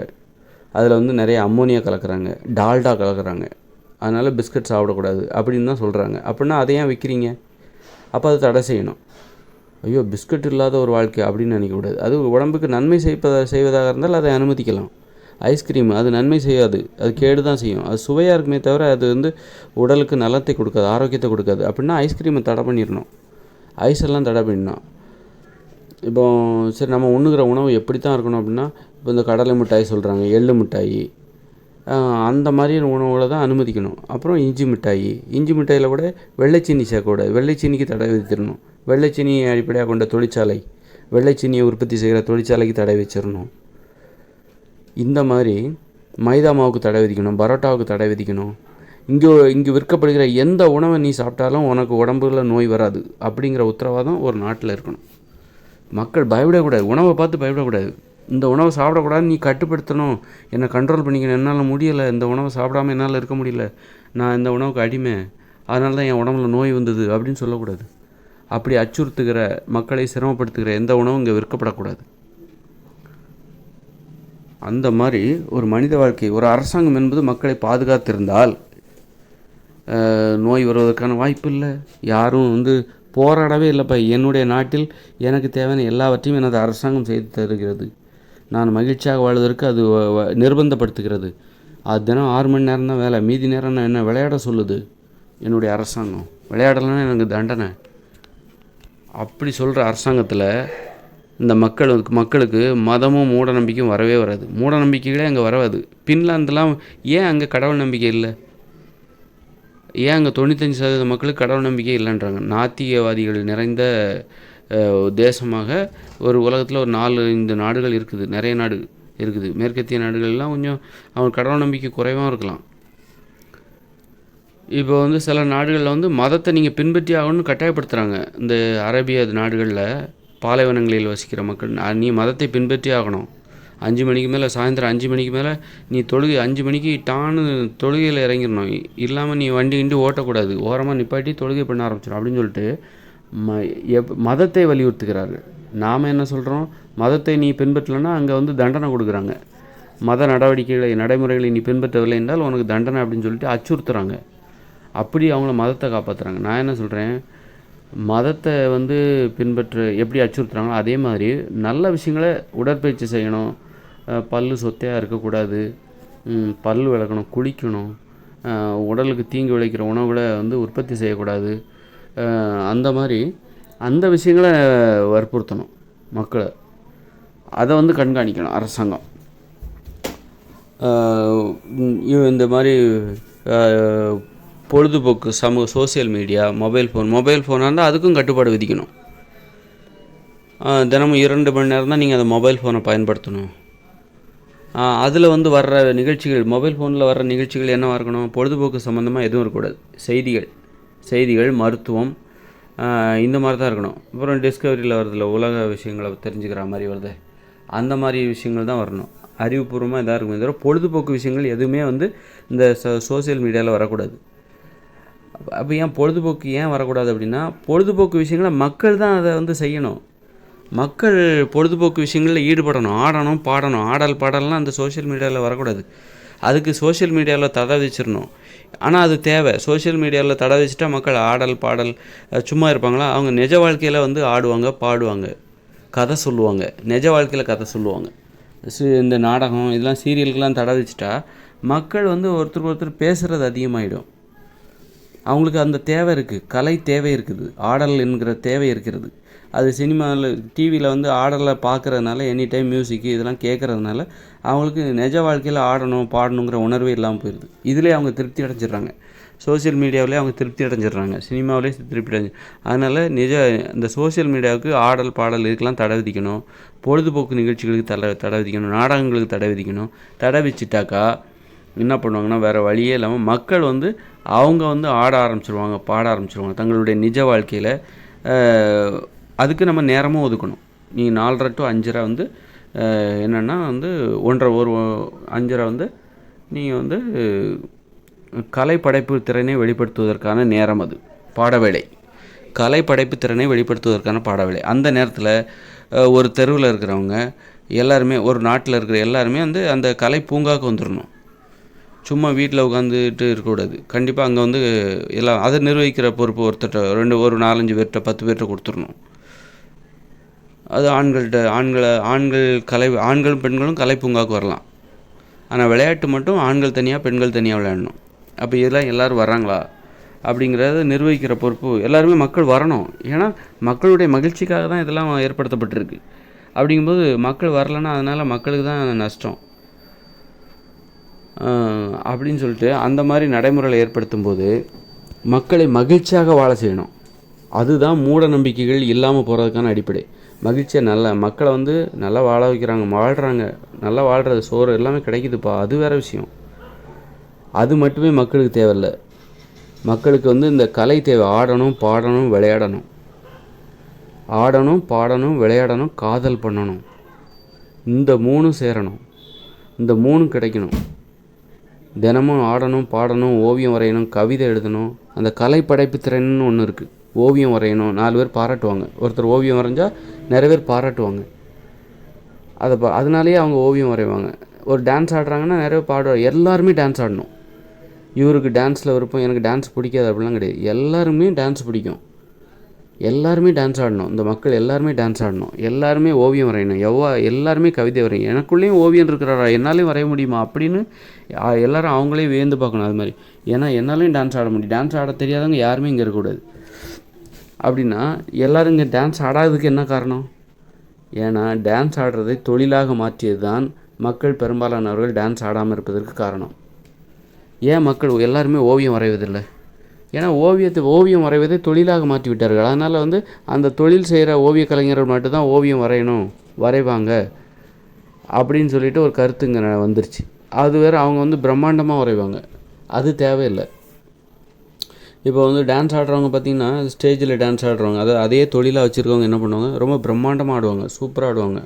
அது மாதிரி மக்களுக்கு வாயை பிளந்து வேடிக்கை பார்ப்பாங்க. என்னடா இப்படி ஆடுறாங்க, இது மாதிரிலாம் நம்மளால் ஆட முடியாதுப்பா அப்படின்னா நமக்கு நடனம் வராது. இந்த அளவுக்கு கஷ்டப்பட்டுலாம் என்னால் நடனமே ஆட முடியாது, அதனால் எனக்கு நடனமே வராது, அதனால் நான் ஆடுறதை விட்டுட்டு வேடிக்கை பார்க்குறேன், நீ ஆடு நான் வேடிக்கை பார்க்குறேன். அந்த நடனத்தை தொழிலாக செய்கிறார்களே அவர்களை ஆடச் சொல்லிவிட்டு இவர்கள் வேடிக்கை பார்க்க ஆரம்பித்து விடுவார்கள் மக்கள்.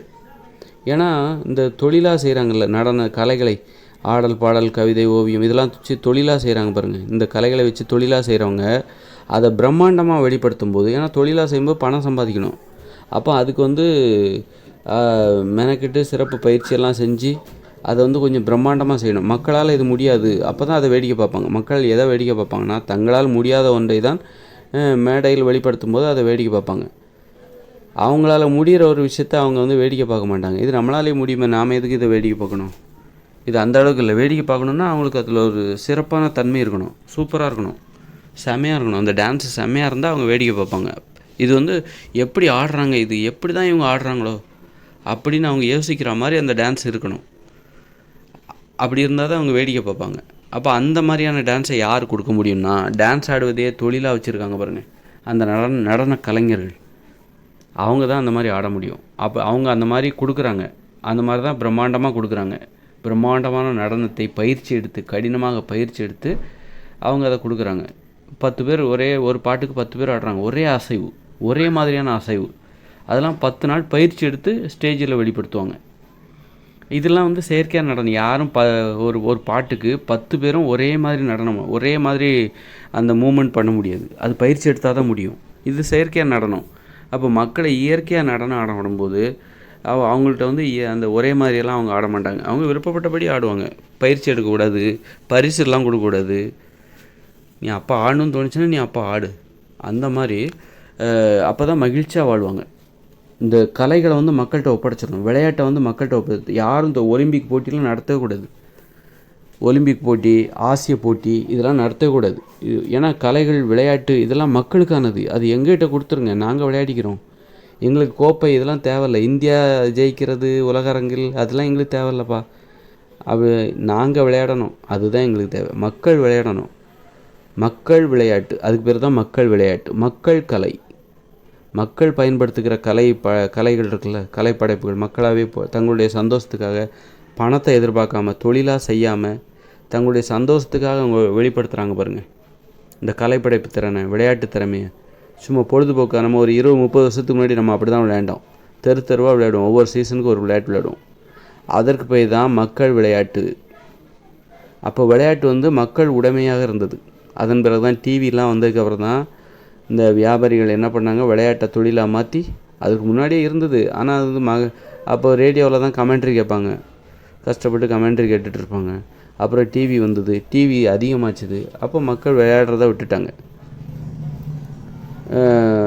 விளையாட்டை தொழிலாக பண்ணுறாங்களா, அவங்களுடைய விளையாட்டை வேடிக்கை பார்க்க ஆரம்பிச்சிட்டாங்க. இப்படி தான் மக்களுடைய வாழ்க்கையில் மகிழ்ச்சி போயிடுச்சு. அப்போ தான் மூட நம்பிக்கைகள் அதிகமாகுது. மகிழ்ச்சியாக வாழ முடியல அப்படிங்கும்போது தான் மக்களுக்கு கடவுள் நம்பிக்கை, பயம் வருது. நாம் ஏமாற்றப்படுகிறோம், நாம் நமது வாழ்க்கையில் ஏமாற்றப்படுகிறோம் அப்படிங்கிற பயம் வருது. ஏன்னா வயசு போயிட்டே இருக்குது. நீ ஏமாற்றப்படுற அப்படிங்கிறனால எதுவும் நாளைக்கு விடிய தான் செய்யும். அப்புறம் இரவு வரும், பகல் வரும், வந்துக்கிட்டே தான் இருக்கும். நீ விழிப்புணர்வோடு இருந்து உன் வாழ்க்கையை நீ வாழணும். ஆனால் இங்கே மகிழ்ச்சியாக வாழ்வதற்கு வழி இல்லை. ஏன்னா மகிழ்ச்சியாக வாழ்வதற்கு என்ன தேவை? விளையாட்டு தேவை, காதல் தேவை, கலைகள் தேவை. அப்புறம் உடற்பயிற்சி செய்யணும், உடம்பை உறுதியாக வச்சுருக்கணும். இது எல்லாத்தையும் என்ன பண்ணிட்டாங்க, தொழிலாக மாற்றிட்டாங்க.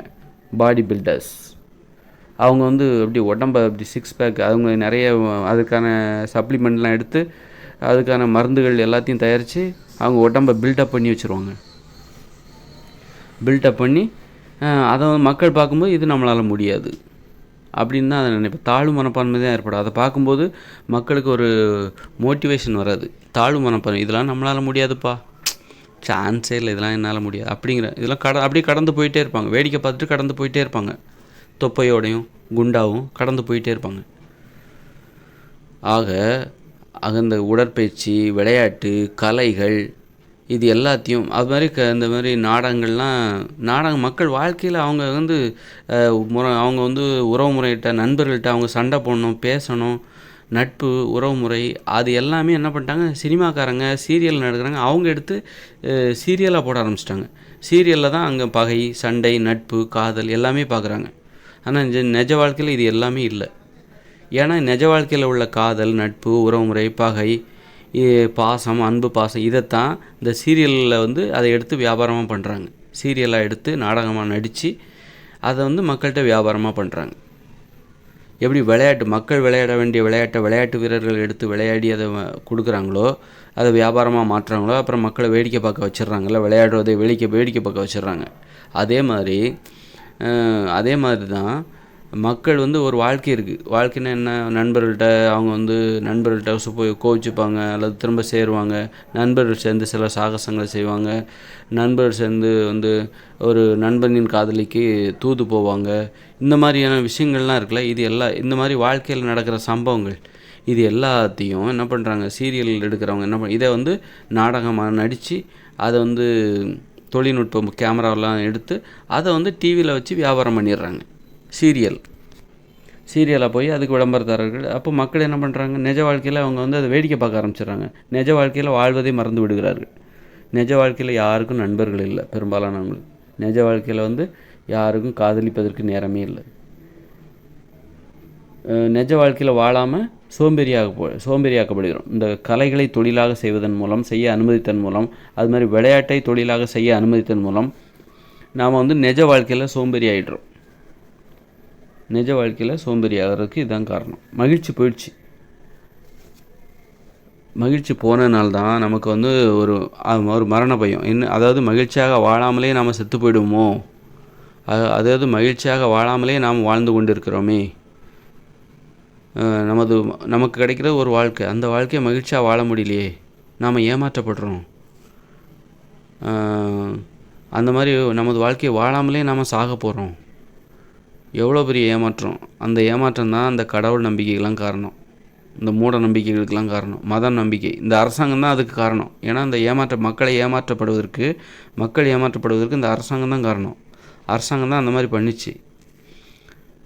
இதுக்கு நம்ம வந்து 30 வருஷத்துக்கு முன்னாடி பெருசாக அரசாங்கம் நம்மளுடைய தனிப்பட்ட வாழ்க்கையில் பெருசாக தலையிடலை. ஆனால் அப்போ எல்லா மக்களும் மகிழ்ச்சியாக இருந்த மாதிரி இருந்தாங்க. ஆனால் அப்போல்லாம் ஜாதி இருந்தது. ஆனால் ஒரு 30 வருஷத்துக்கு முன்னாடி அல்ல ஒரு 100 வருஷத்துக்கு முன்னாடி மக்கள் எல்லாம் விவசாயம், விளையாட்டு, எப்போதும் விவசாயம் பார்த்துட்டே அவங்க இருந்திருக்க மாட்டாங்க. விளையாண்டுருப்பாங்க. தாயம், பல்லாங்குழி அல்லது ஆம்பளைங்க ஏதாவது ஒரு விளையாட்டு அப்படின்னு சொல்லிட்டு ஜாலியாக இருந்திருப்பாங்க. ஆனால் அது எல்லாத்தையும் நம்ம இன்றைக்கி தொலைச்சிட்டோம். அதனால தான் மக்களுக்கு ஏமாற்றம். ஐயோ, நம்ம மகிழ்ச்சியாக வாழாமலே நம்ம செத்து போயிடுவோம் போலுக்க. அப்போ தான் சாவை பற்றின பயம் எப்படி வருதுன்னா, நான் மகிழ்ச்சியை எனது வாழ்க்கையை அனுபவிக்காமலே நான் செத்து போயிடுவேனோ அப்படின்னு அந்த சாவை பற்றின பயம். மரணம் வந்து கொண்டே இருக்கிறது. மரணத்தை நோக்கி தான் நம்ம போய்கிட்டு இருக்கிறோம். தினம் மரணத்தை நோக்கி தான் நம்ம தினம் போய்கிட்டே இருக்கிறோம். அப்படிங்கும்போது நாம் வந்து அந்த மகிழ்ச்சியாக வாழ்ந்துக்கிட்டே போகணும். மரணத்தை நோக்கி எப்படி போகணுன்னா, வாழ்க்கையை அனுபவித்து கொண்டே போகணும். வாழ்க்கையை அனுபவிக்காமல் மகிழ்ச்சியாக வாழாமல் மரணத்தை நோக்கி போகும்போது அந்த மரணத்தை பார்க்கும்போது நமக்கு பயமாக இருக்கும். என்னடா இது, இந்த மரணம் வந்துக்கிட்டே இருக்குது, நாம் வந்து வெறுமையாக போய்கிட்டே இருக்கோம், தினசரி வாழ்க்கையை மகிழ்ச்சியாகவே அனுபவிக்கலை, ஏமாற்றத்தோடு அந்த மரணத்தை நோக்கி போயிட்டுருக்கோம். அப்போ அந்த மரணத்தை பார்க்கும்போது பயமாக இருக்கும். அதுதான் மரணத்தை பற்றிய பயம். மரணம்னா ஐயோ செத்து போயிடுவோமோ அப்படிங்கிற பயம்லாம் கிடையாது. நம்ம மகிழ்ச்சியாக வாழாமல் போய்கிட்டு இருக்கோமே, அந்த மரணத்தை எல்லாரும் சின்ன பிறந்ததுலேருந்து கடைசியாக போய் சேர்ற இடம் இறப்பு தான். பிறப்பில் தொடங்கி இறப்பை நோக்கி தான் எல்லாரும் போய்கிட்டு இருக்கோம். அது ஒரு பயணம். அதுக்கு போகிறதுக்கு ஒரு 120 வருஷம் ஆகும். ஒவ்வொருத்தரும் அவங்க இறப்பை தேடி அடையணும்னா அவங்க இறக்கணுன்னாக்கா 120 வருஷம் ஆகும். 120 வருஷம் பயணம் செஞ்சால் தான் அந்த மரணத்தை அடைய முடியும். அப்படிங்கும்போது அல்லது 100 வருஷம் நம்ம எந்த அளவுக்கு உடம்பு ஆரோக்கியமாகவும் உறுதியாகவும் வச்சுருக்கோமோ அந்த அளவுக்கு நமது இறப்பு தூரமாக போயிட்டே இருக்கும். நம்ம இறப்பிற்கான அளவு அதிகமாகும். இப்போது ரொம்ப உடம்பு தொப்பையாக இருக்குது, குண்டாக இருக்குது அப்படின்னா, நோய் இருக்குது அப்படின்னா ரொம்ப பக்கத்தில் இருக்கும். அப்படியும் மரண பயம் வரும். நோய் வந்துருச்சுனாலும் மரண பயம். நோய் வந்துச்சுன்னா வாழ்க்கையை அனுபவிக்க முடியாது, மகிழ்ச்சியாக வாழவே முடியாது. நோயாளிகளால் மகிழ்ச்சியாக வாழவே முடியாது.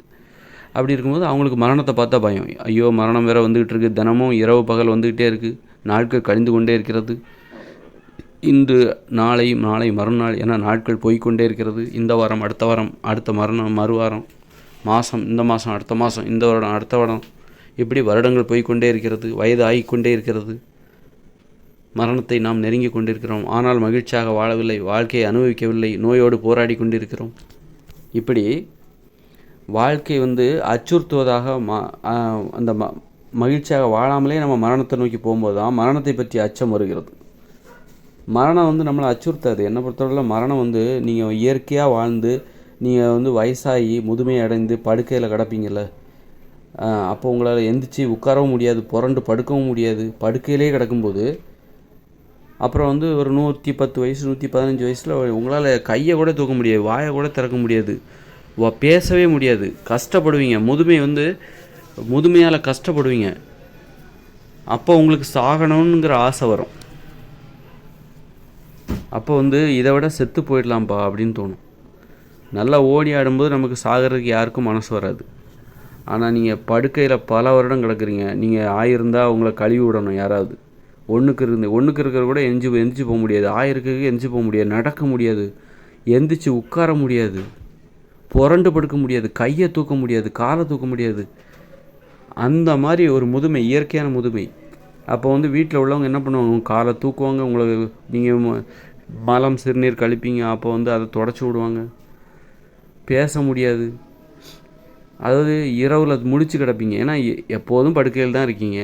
தூக்கம் வரும்போது தூங்குறீங்க. அப்புறம் பகலில் முழிச்சிருக்கிறது, இரவு தூங்குறதுங்கிறது நல்லா ஓடி ஆடி உழைக்கிறவங்களுக்கு தான். முதுமைன்னு நீங்கள் படுக்கையில் விழுந்தாச்சு அப்படின்னா உங்களால் புரண்டு கூட படுக்க முடியாது, எந்திரிச்சு உட்கார முடியாது, கையை தூக்க முடியாது, காலை தூக்க முடியாது. அப்படிங்கும்போது உங்களுக்கு இரவு பகல்லாம் ஒன்றுமே கிடையாது. எப்போ வேணாலும் நீங்கள் தூங்குவீங்க, எப்போ வேணாலும் முழிச்சிருப்பீங்க. நைட்டு எல்லோரும் தூங்கியிருப்பாங்க, அப்போ முழிச்சிக்கிட்டு இருப்பீங்க. பகலில் எல்லோரும் முழிச்சிருப்பாங்க, அப்போ நீங்கள் தூங்குவீங்க. இந்த மாதிரி இது கொடூரமாக இருக்கும், நரகமாக இருக்கும். இதுக்கு செத்தே போயிடலாண்டா, சாகணுங்கிற ஆசை வரும்.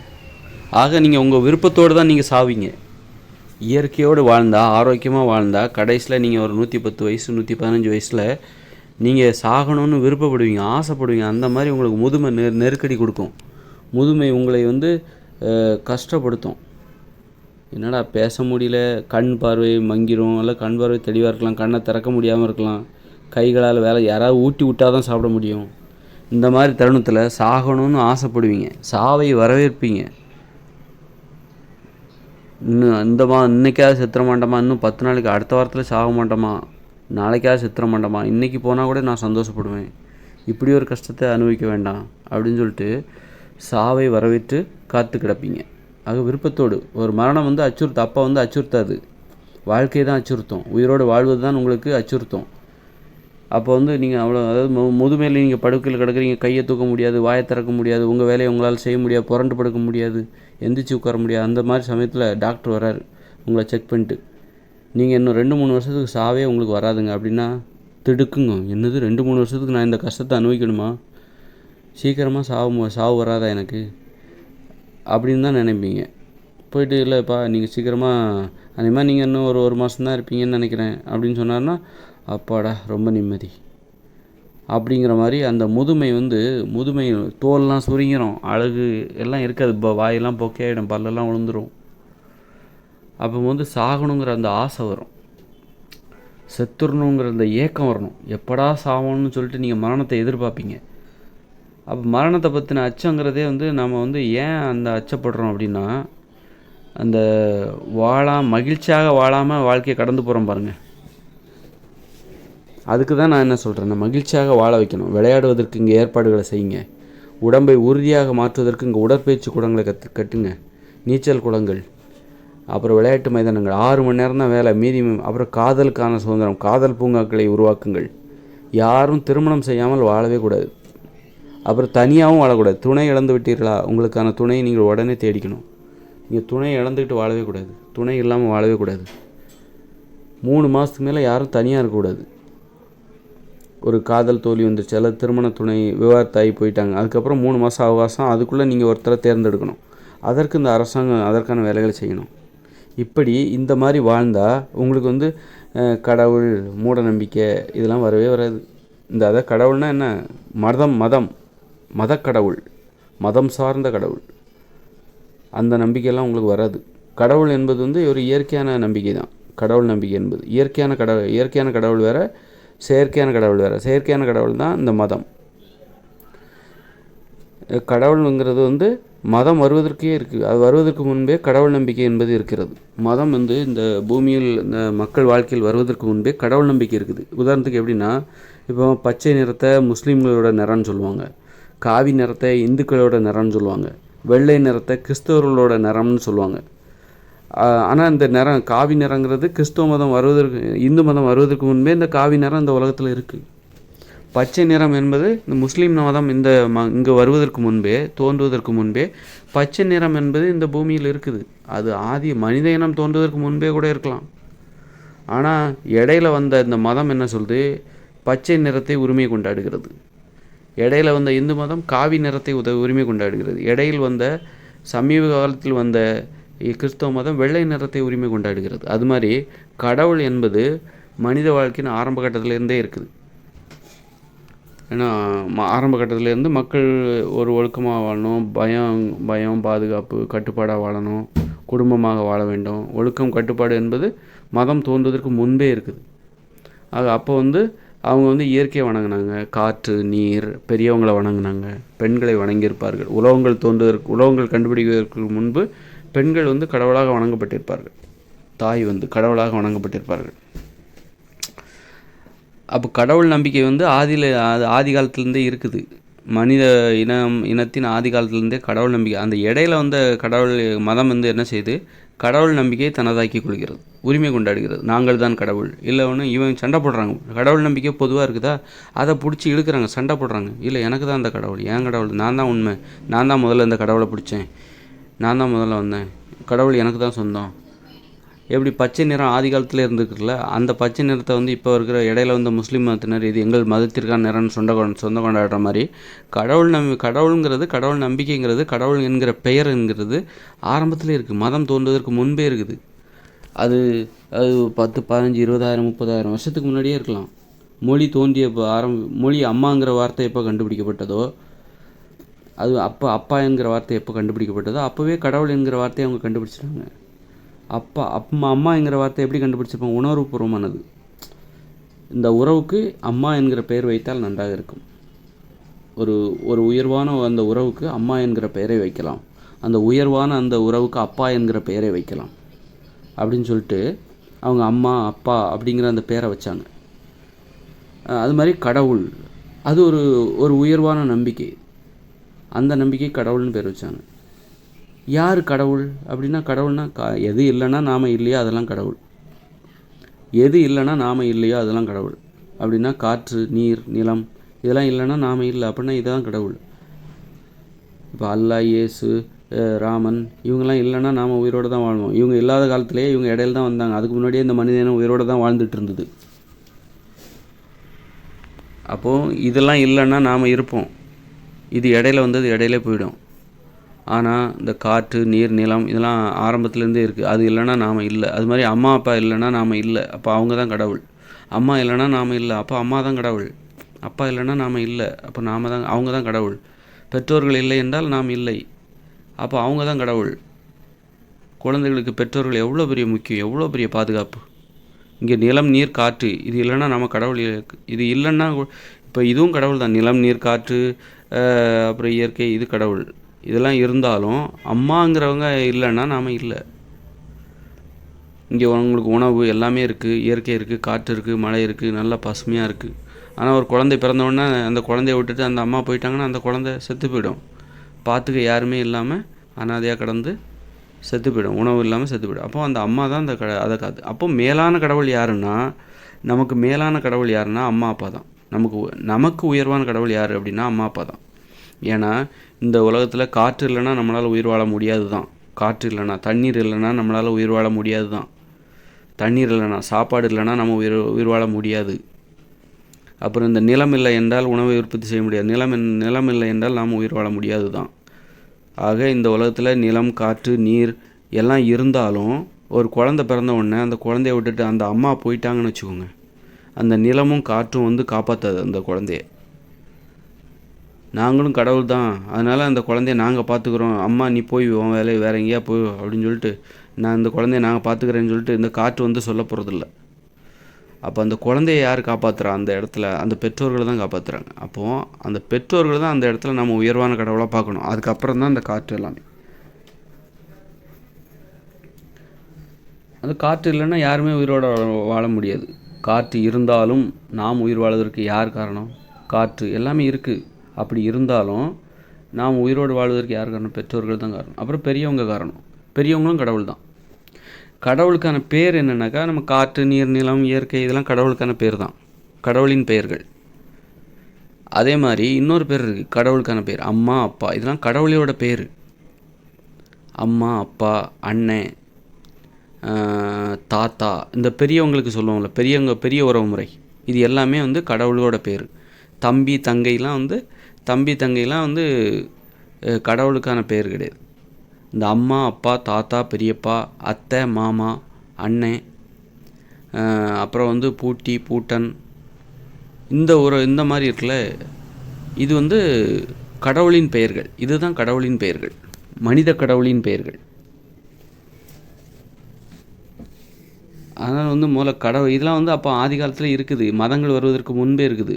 இடையில வந்த மதம் என்ன பண்ணுதுன்னா, கடவுள்னா என்ன, கடவுள்னா என்ன அப்படின்னு சொல்லிட்டு இவங்க வந்து அதுக்கு தப்பாக அர்த்தம் கண்டுபிடிக்கிறாங்க. அர்த்தம் கண்டுபிடிச்சு மக்களை குழப்புறாங்க. மக்களை வந்து தன் பக்கம் எடுப்பதற்காக செய்கிறாங்க.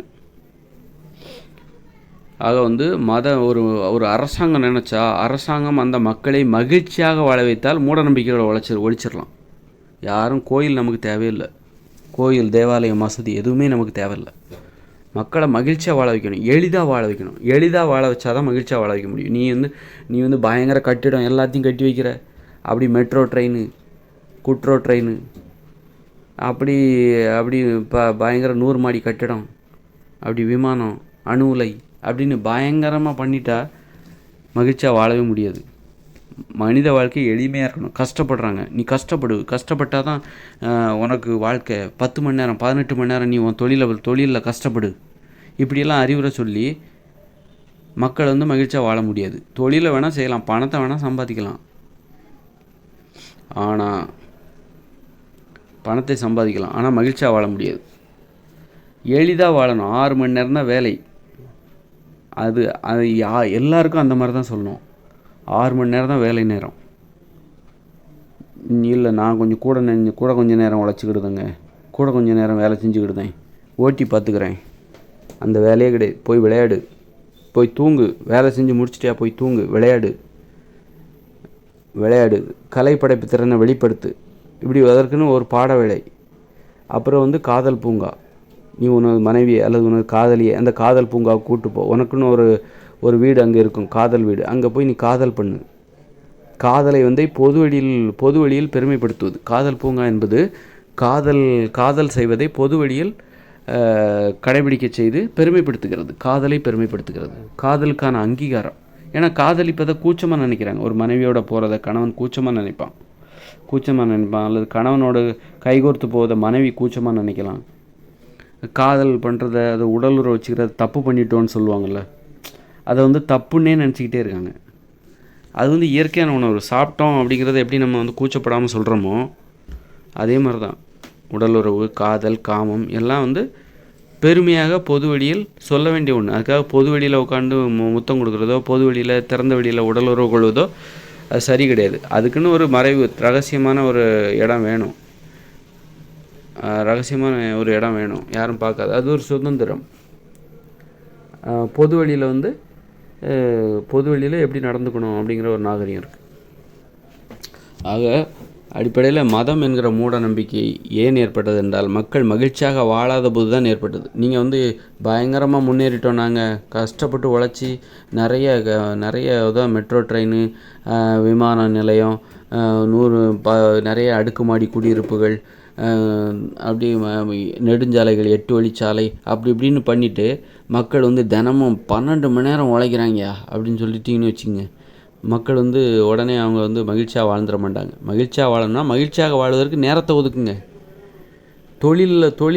தொழிலில் வேலை செய்கிறது, அது தொழில் மகிழ்ச்சியாக இருக்கலாம்.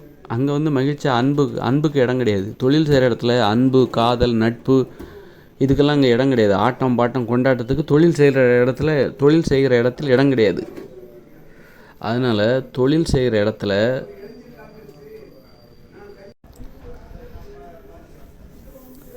மகிழ்ச்சியை, காதலை அதெல்லாம் தேடாதீங்க. தொழில் செய்கிற இடத்துல காதலெல்லாம் தேடாதீங்க, மகிழ்ச்சியை தேடக்கூடாது, நட்பை தேடக்கூடாது. தொழில் செய்கிற இடத்துல ஒருத்தர் தொடக்கூடாது, பகிர்ந்து உண்ணக்கூடாது, நீ வா போன்னு பேசக்கூடாது, வாடா போடான்னு பேசக்கூடாது, வாங்க போங்க தொடக்கூடாது, ஒருத்தர் தொடக்கூடாது. அப்போ தான் தொழில்னால் என்னன்னு தெரியும். தொழிலில் நீங்கள் வாடா போடாங்கிறது, மச்சான் மாமா மச்சாங்கிறது, வாடி போடிங்கிறது, ஜாலியாக இருக்கிறது, பாட்டு கேட்டே வேலை பார்க்குறது, இந்த மாதிரிலாம் இருக்கிறதுனால தான் நம்ம மகிழ்ச்சியாக இருக்கிறதுக்குன்னு ஒரு நேரத்தை ஒதுக்க மாட்டேங்கிறோம். ஏன் மகிழ்ச்சியாக இருக்கிறதுக்குன்னு சொல்லிட்டு நம்ம நேரத்தை ஒதுக்குறோம்னா, வேலை செய்கிற இடத்துலையே நம்ம எல்லாத்தையும் தேடிக்கிறோம். மொபைல் ஃபோனில் பார்த்துக்கிறோம், ஃபேஸ்புக்கு பார்த்துக்கிறோம், பொழுதை போக்கிக்கிறோம், நட்பை தேடிக்கிறோம், காதலிக்கிறோம், காதலை அங்கே வேலை செய்கிற இடத்துல தேடிக்கிறோம். அதுக்கப்புறம் என்ன காரணம்னா, அந்த ஆணும் பெண்ணும் ஒரே இடத்துல வேலை செய்கிறாங்க, அதனால தான் வேலை செய்கிற இடத்துல காதலை தேடிக்கிறாங்க. அப்போ வேலை செய்கிற இடங்கிறது என்னென்னாக்கா, அது ஒரு வறட்சியாக இருக்கணும். அது அன்பு இல்லாத இடம், பாசம் இல்லாத இடம், நட்பு இல்லாத இடம், காதலிப்பதற்கு வாய்ப்பு இல்லாத இடம், அனுமதி இல்லாத இடம். அப்படிங்கிற மாதிரி ஆணும் பெண்ணும் தனித்தனியாக வேலை பார்க்கணும், ஒருத்தர் தொடக்கூடாது, பகிர்ந்து உண்ணக்கூடாது, வாங்க போங்கன்னு மட்டும்தான் பேசணும், வாடா போடா அந்த உரிமையோட கூப்பிட்றது இதெல்லாம் கூடவே கூடாது.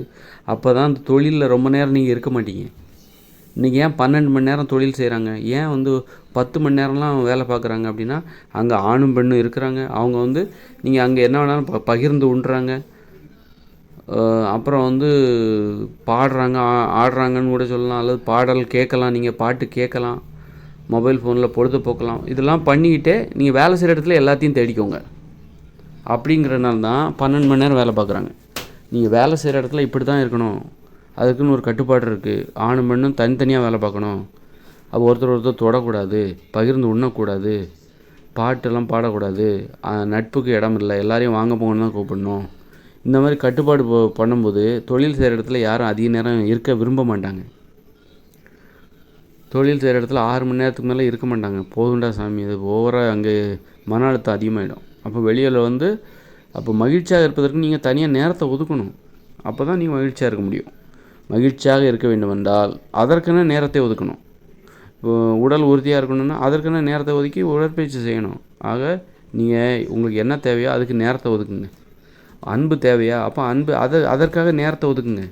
உடம்புக்கு ஆரோக்கியம் தேவையா, அதை ஏற்படுத்துவதற்காக நேரத்தை ஒதுக்குங்க. அந்த மாதிரி மகிழ்ச்சியாக வாழணும் அப்படின்னா நம்ம தொழில் நேரத்தை குறைக்கணும். நீங்கள் கஷ்டப்பட்டு கடினமாக உழைச்சி இந்தியா வல்லரசு ஆகிட்டா நாம் வந்து மகிழ்ச்சியாக இருந்துருவோம் அப்படிலாம் கிடையாது. கடவுள் மூட நம்பிக்கை போயிடும் அப்படிலாம் கிடையாது. நாம் வந்து 6 மணி நேரம் தான் உழைக்கணும், வேலை செய்யணும். அதுக்கப்புறம் பார்த்திங்கன்னா நீங்கள் மகிழ்ச்சி, ஆடல் பாடல், கலைகள், விளையாட்டு, காதல், குடும்பம் இப்படி இருக்கணும். இப்படி இருந்தால் மக்கள் மகிழ்ச்சியாக வாழ்வாங்க. மக்கள் மகிழ்ச்சியாக வாழ்ந்துட்டாங்கன்னா அது மாதிரி எளிதாகவும் வாழணும். கல்வி, மருத்துவம் எல்லாத்தையும் அவங்களுக்கு கொடுத்துடணும். கட்டணம் இல்லாமல் கொடுத்துடணும். நீதி, சட்டம் அதையும் கட்டணம் இல்லாமல் கொடுத்துடணும். இருப்பிடம், வீடு அதையும் கட்டணம் இல்லாமல் கொடுத்துடணும். கட்டணம்னா வாடகை வாங்கலாம், ஒரு வரி மாதிரி. வீட்டெல்லாம் கட்டிட்டு அப்புறம் வந்து கட்டணமே இல்லாமல் அரசாங்கத்து பணத்துக்கு எங்கே போவாங்க? அப்போ ஒவ்வொருத்தரும் அவங்கவுங்க வீட்டுக்கு வாடகை வரி மாதிரி கொடுத்துடணும். அதன் மூலமாக அந்த கட்டடத்திற்கான காசை வந்து அரசாங்கம் திரும்ப பெற்றுக்கொள்ளலாம். இப்படி மக்கள் வாழ்வது ரொம்ப சிரமமே கிடையாது, எளிதாக வாழ்கிறாங்க. அப்புறம் வந்து குறைவான நேரம் உழைக்கிறாங்க. தொழிலில் 6 மணி நேரம் தான் உழைக்கிறாங்க. மீதி நேரம் மகிழ்ச்சியாக வாழ்கிறாங்க. காதல், கலை, விளையாட்டு, குடும்பம் இதுக்கெல்லாம் நேரம் ஒதுக்குறாங்க. இப்படி இருக்கும்போது அவங்களுக்கு வந்து கடவுள் நம்பிக்கைலாம் வராது. இந்த அரசாங்கம் தான் கடவுள் அப்படின்னு தோணும். அரசாங்கம், ஆட்சியாளர்கள் தான் கடவுள். இந்த அரசாங்கத்தின் கொள்கை தான் மதம், ஆட்சியாளர்கள் தான் கடவுள். அதனால தான் எல்லோரும் ஏன் அரசியலுக்கு வராங்கன்னா, இந்த மக்களை மகிழ்ச்சியாக வாழ வைக்க முடியும். அதற்கான அந்த அதிகாரம் யார்கிட்ட இருக்குன்னா ஆட்சியாளர்கிட்ட தான் இருக்குது.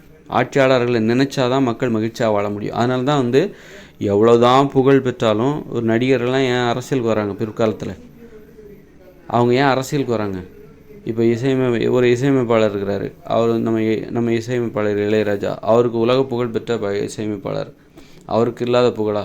அவ்வளோ புகழ் பெற்றவர். அவர் ஏன் கடைசி காலத்தில் அரசியலுக்கு வராரு? ஏன்னா அரசியல் தான் மக்களை வந்து, ஆட்சியாளர் தான் மக்களை வந்து மகிழ்ச்சியாக வாழ வைப்பாங்க. அது ஒரு இயற்கை உரிமை.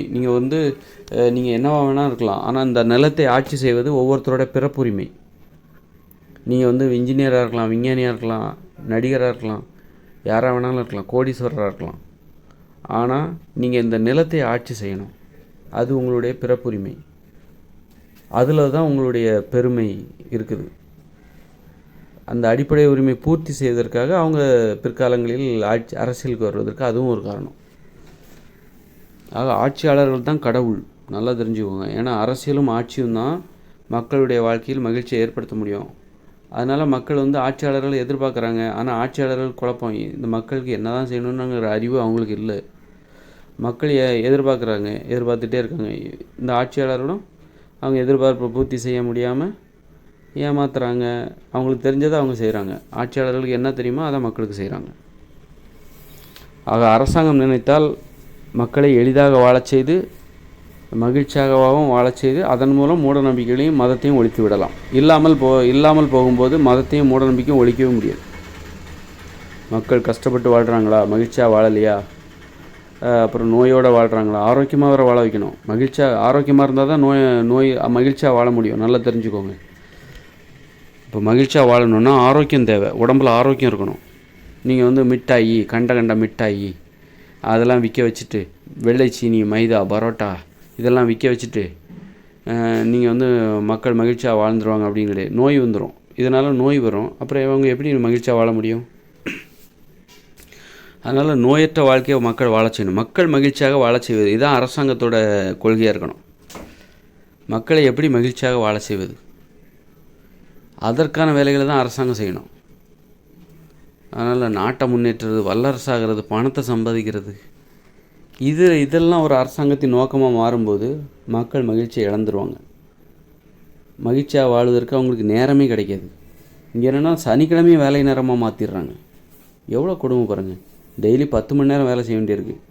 வேலை செய்கிற இடத்துல டெய்லி 9 மணி நேரம் 10 மணி நேரம் வேலை செய்கிறாங்க. அப்போ வேலை செய்கிற இடத்துல சாப்பாடு வீட்டிலேருந்தே தயாரிக்க வேண்டியிருக்கு. அதுக்காக வீட்டிலே ஒரு 4 மணி நேரம் வேலை செய்ய வேண்டியிருக்கு.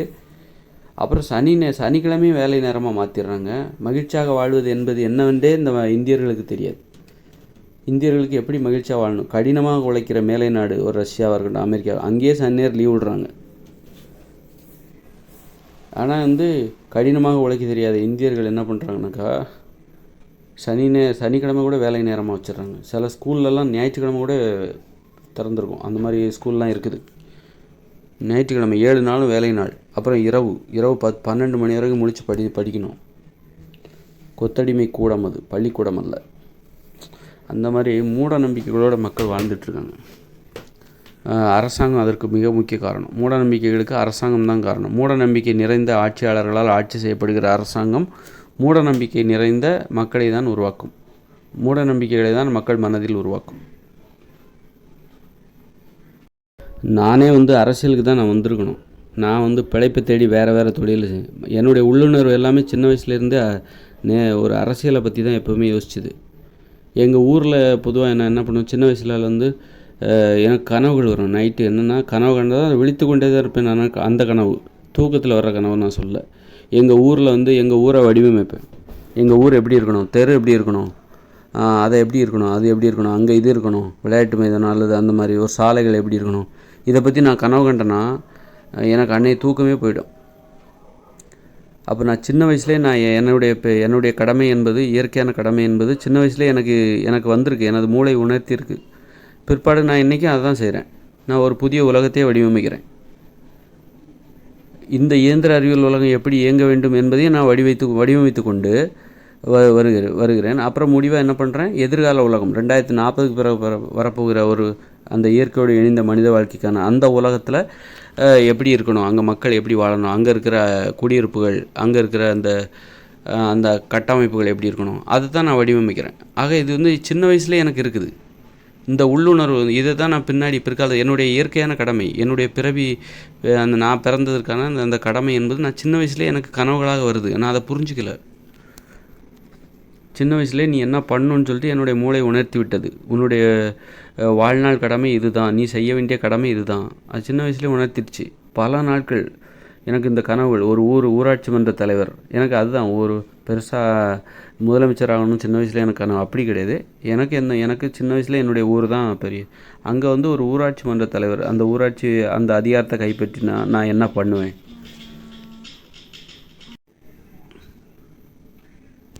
ஆக நான் என்னவோ ஆகணும்னு சொல்லிட்டு என்னுடைய மனசு சின்ன வயசுல எனக்கு உணர்த்திருச்சு. ஆனால் நான் அதை புரிஞ்சிக்காமல் பொறுப்பு இல்லாமல் அது வறுமைனாலையும் சொல்லலாம், அல்லது வந்து குடும்ப சூழ்நிலை சரியில்லாமல் சொல்லலாம். இந்த அரசாங்கமும் ஒரு காரணம். சின்ன வயசில் எனக்கு புத்தகம் படிப்பதெல்லாம் ரொம்ப ஆர்வம்.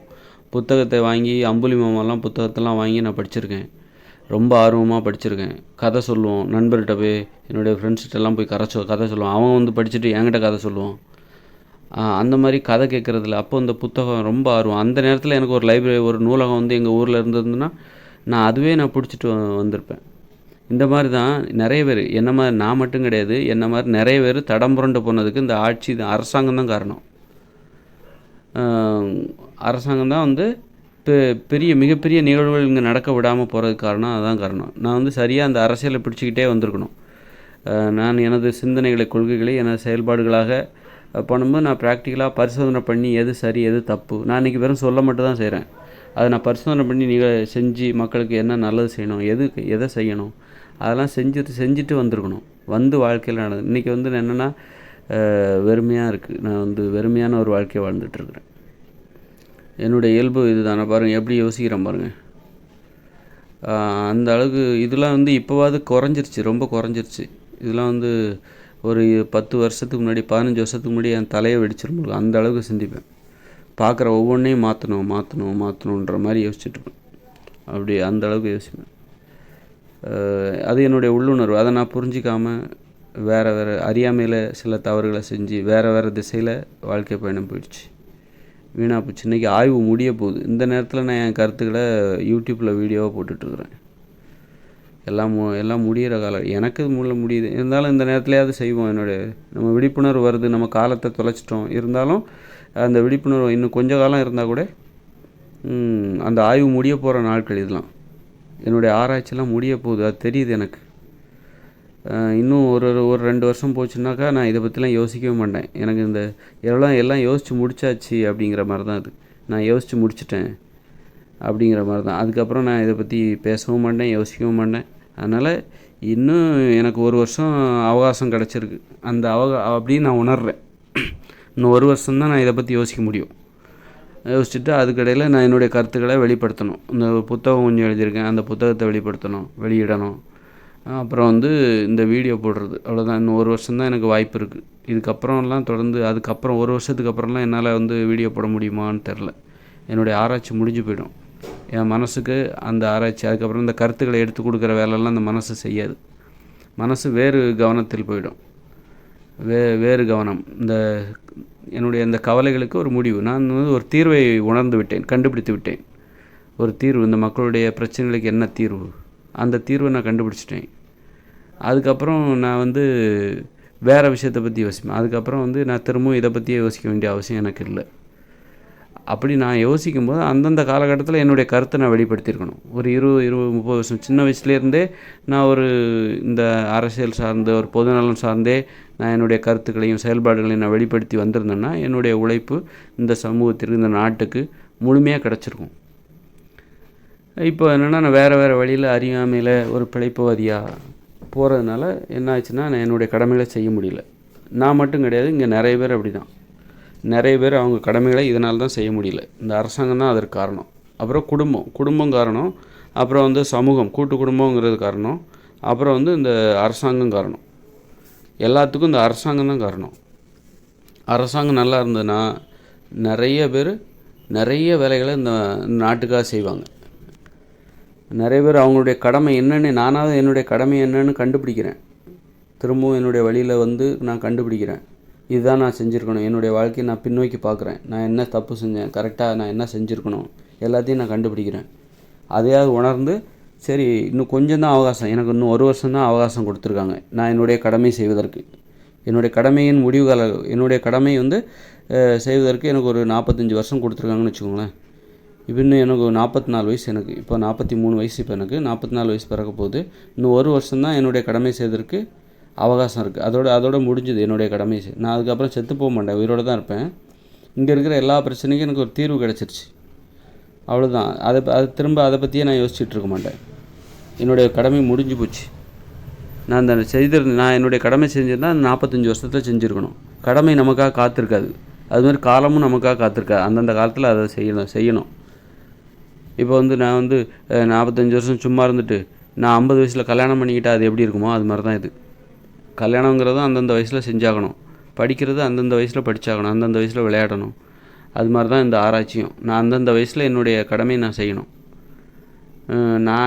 நான் பாட்டுக்கு 45 வருஷம் வேறு ஏதாவது பொறுப்பு இல்லாமல் சுற்றிட்டு நான் இப்போ வந்துட்டு இனிமேல் நான் என்னுடைய ஆராய்ச்சியை தொடருவேன் அப்படின்னா எனக்கு அந்த இது கிடைக்காது, அந்த அனுபவம் கிடைக்காது. அந்த அனுபவம் மீண்டும் வராது. அதனால் இது வந்து வயசாகிற மாதிரி தான். நான் இனிமேல் வந்து 45 வருஷம் சும்மா சுற்றிட்டு திரும்ப நான் வாழ போகிறேன் அப்படின்னா வயசாகிட்டு போயிடுச்சு. இனிமேல் அந்தந்த வயசில் எல்லாத்தையும் நம்ம செஞ்சாகணும். எல்லா கடமைகளும் அப்படி தான். கடமை செய்கிறதுக்கும் ஒரு வயசுன்னு இருக்குது, பருவம்னு ஒன்று இருக்குது. அந்த பருவத்தில் நம்ம அதை செய்யணும். பருவம் சார்ந்தது, கடமை கூட பருவம் சார்ந்தது தான்.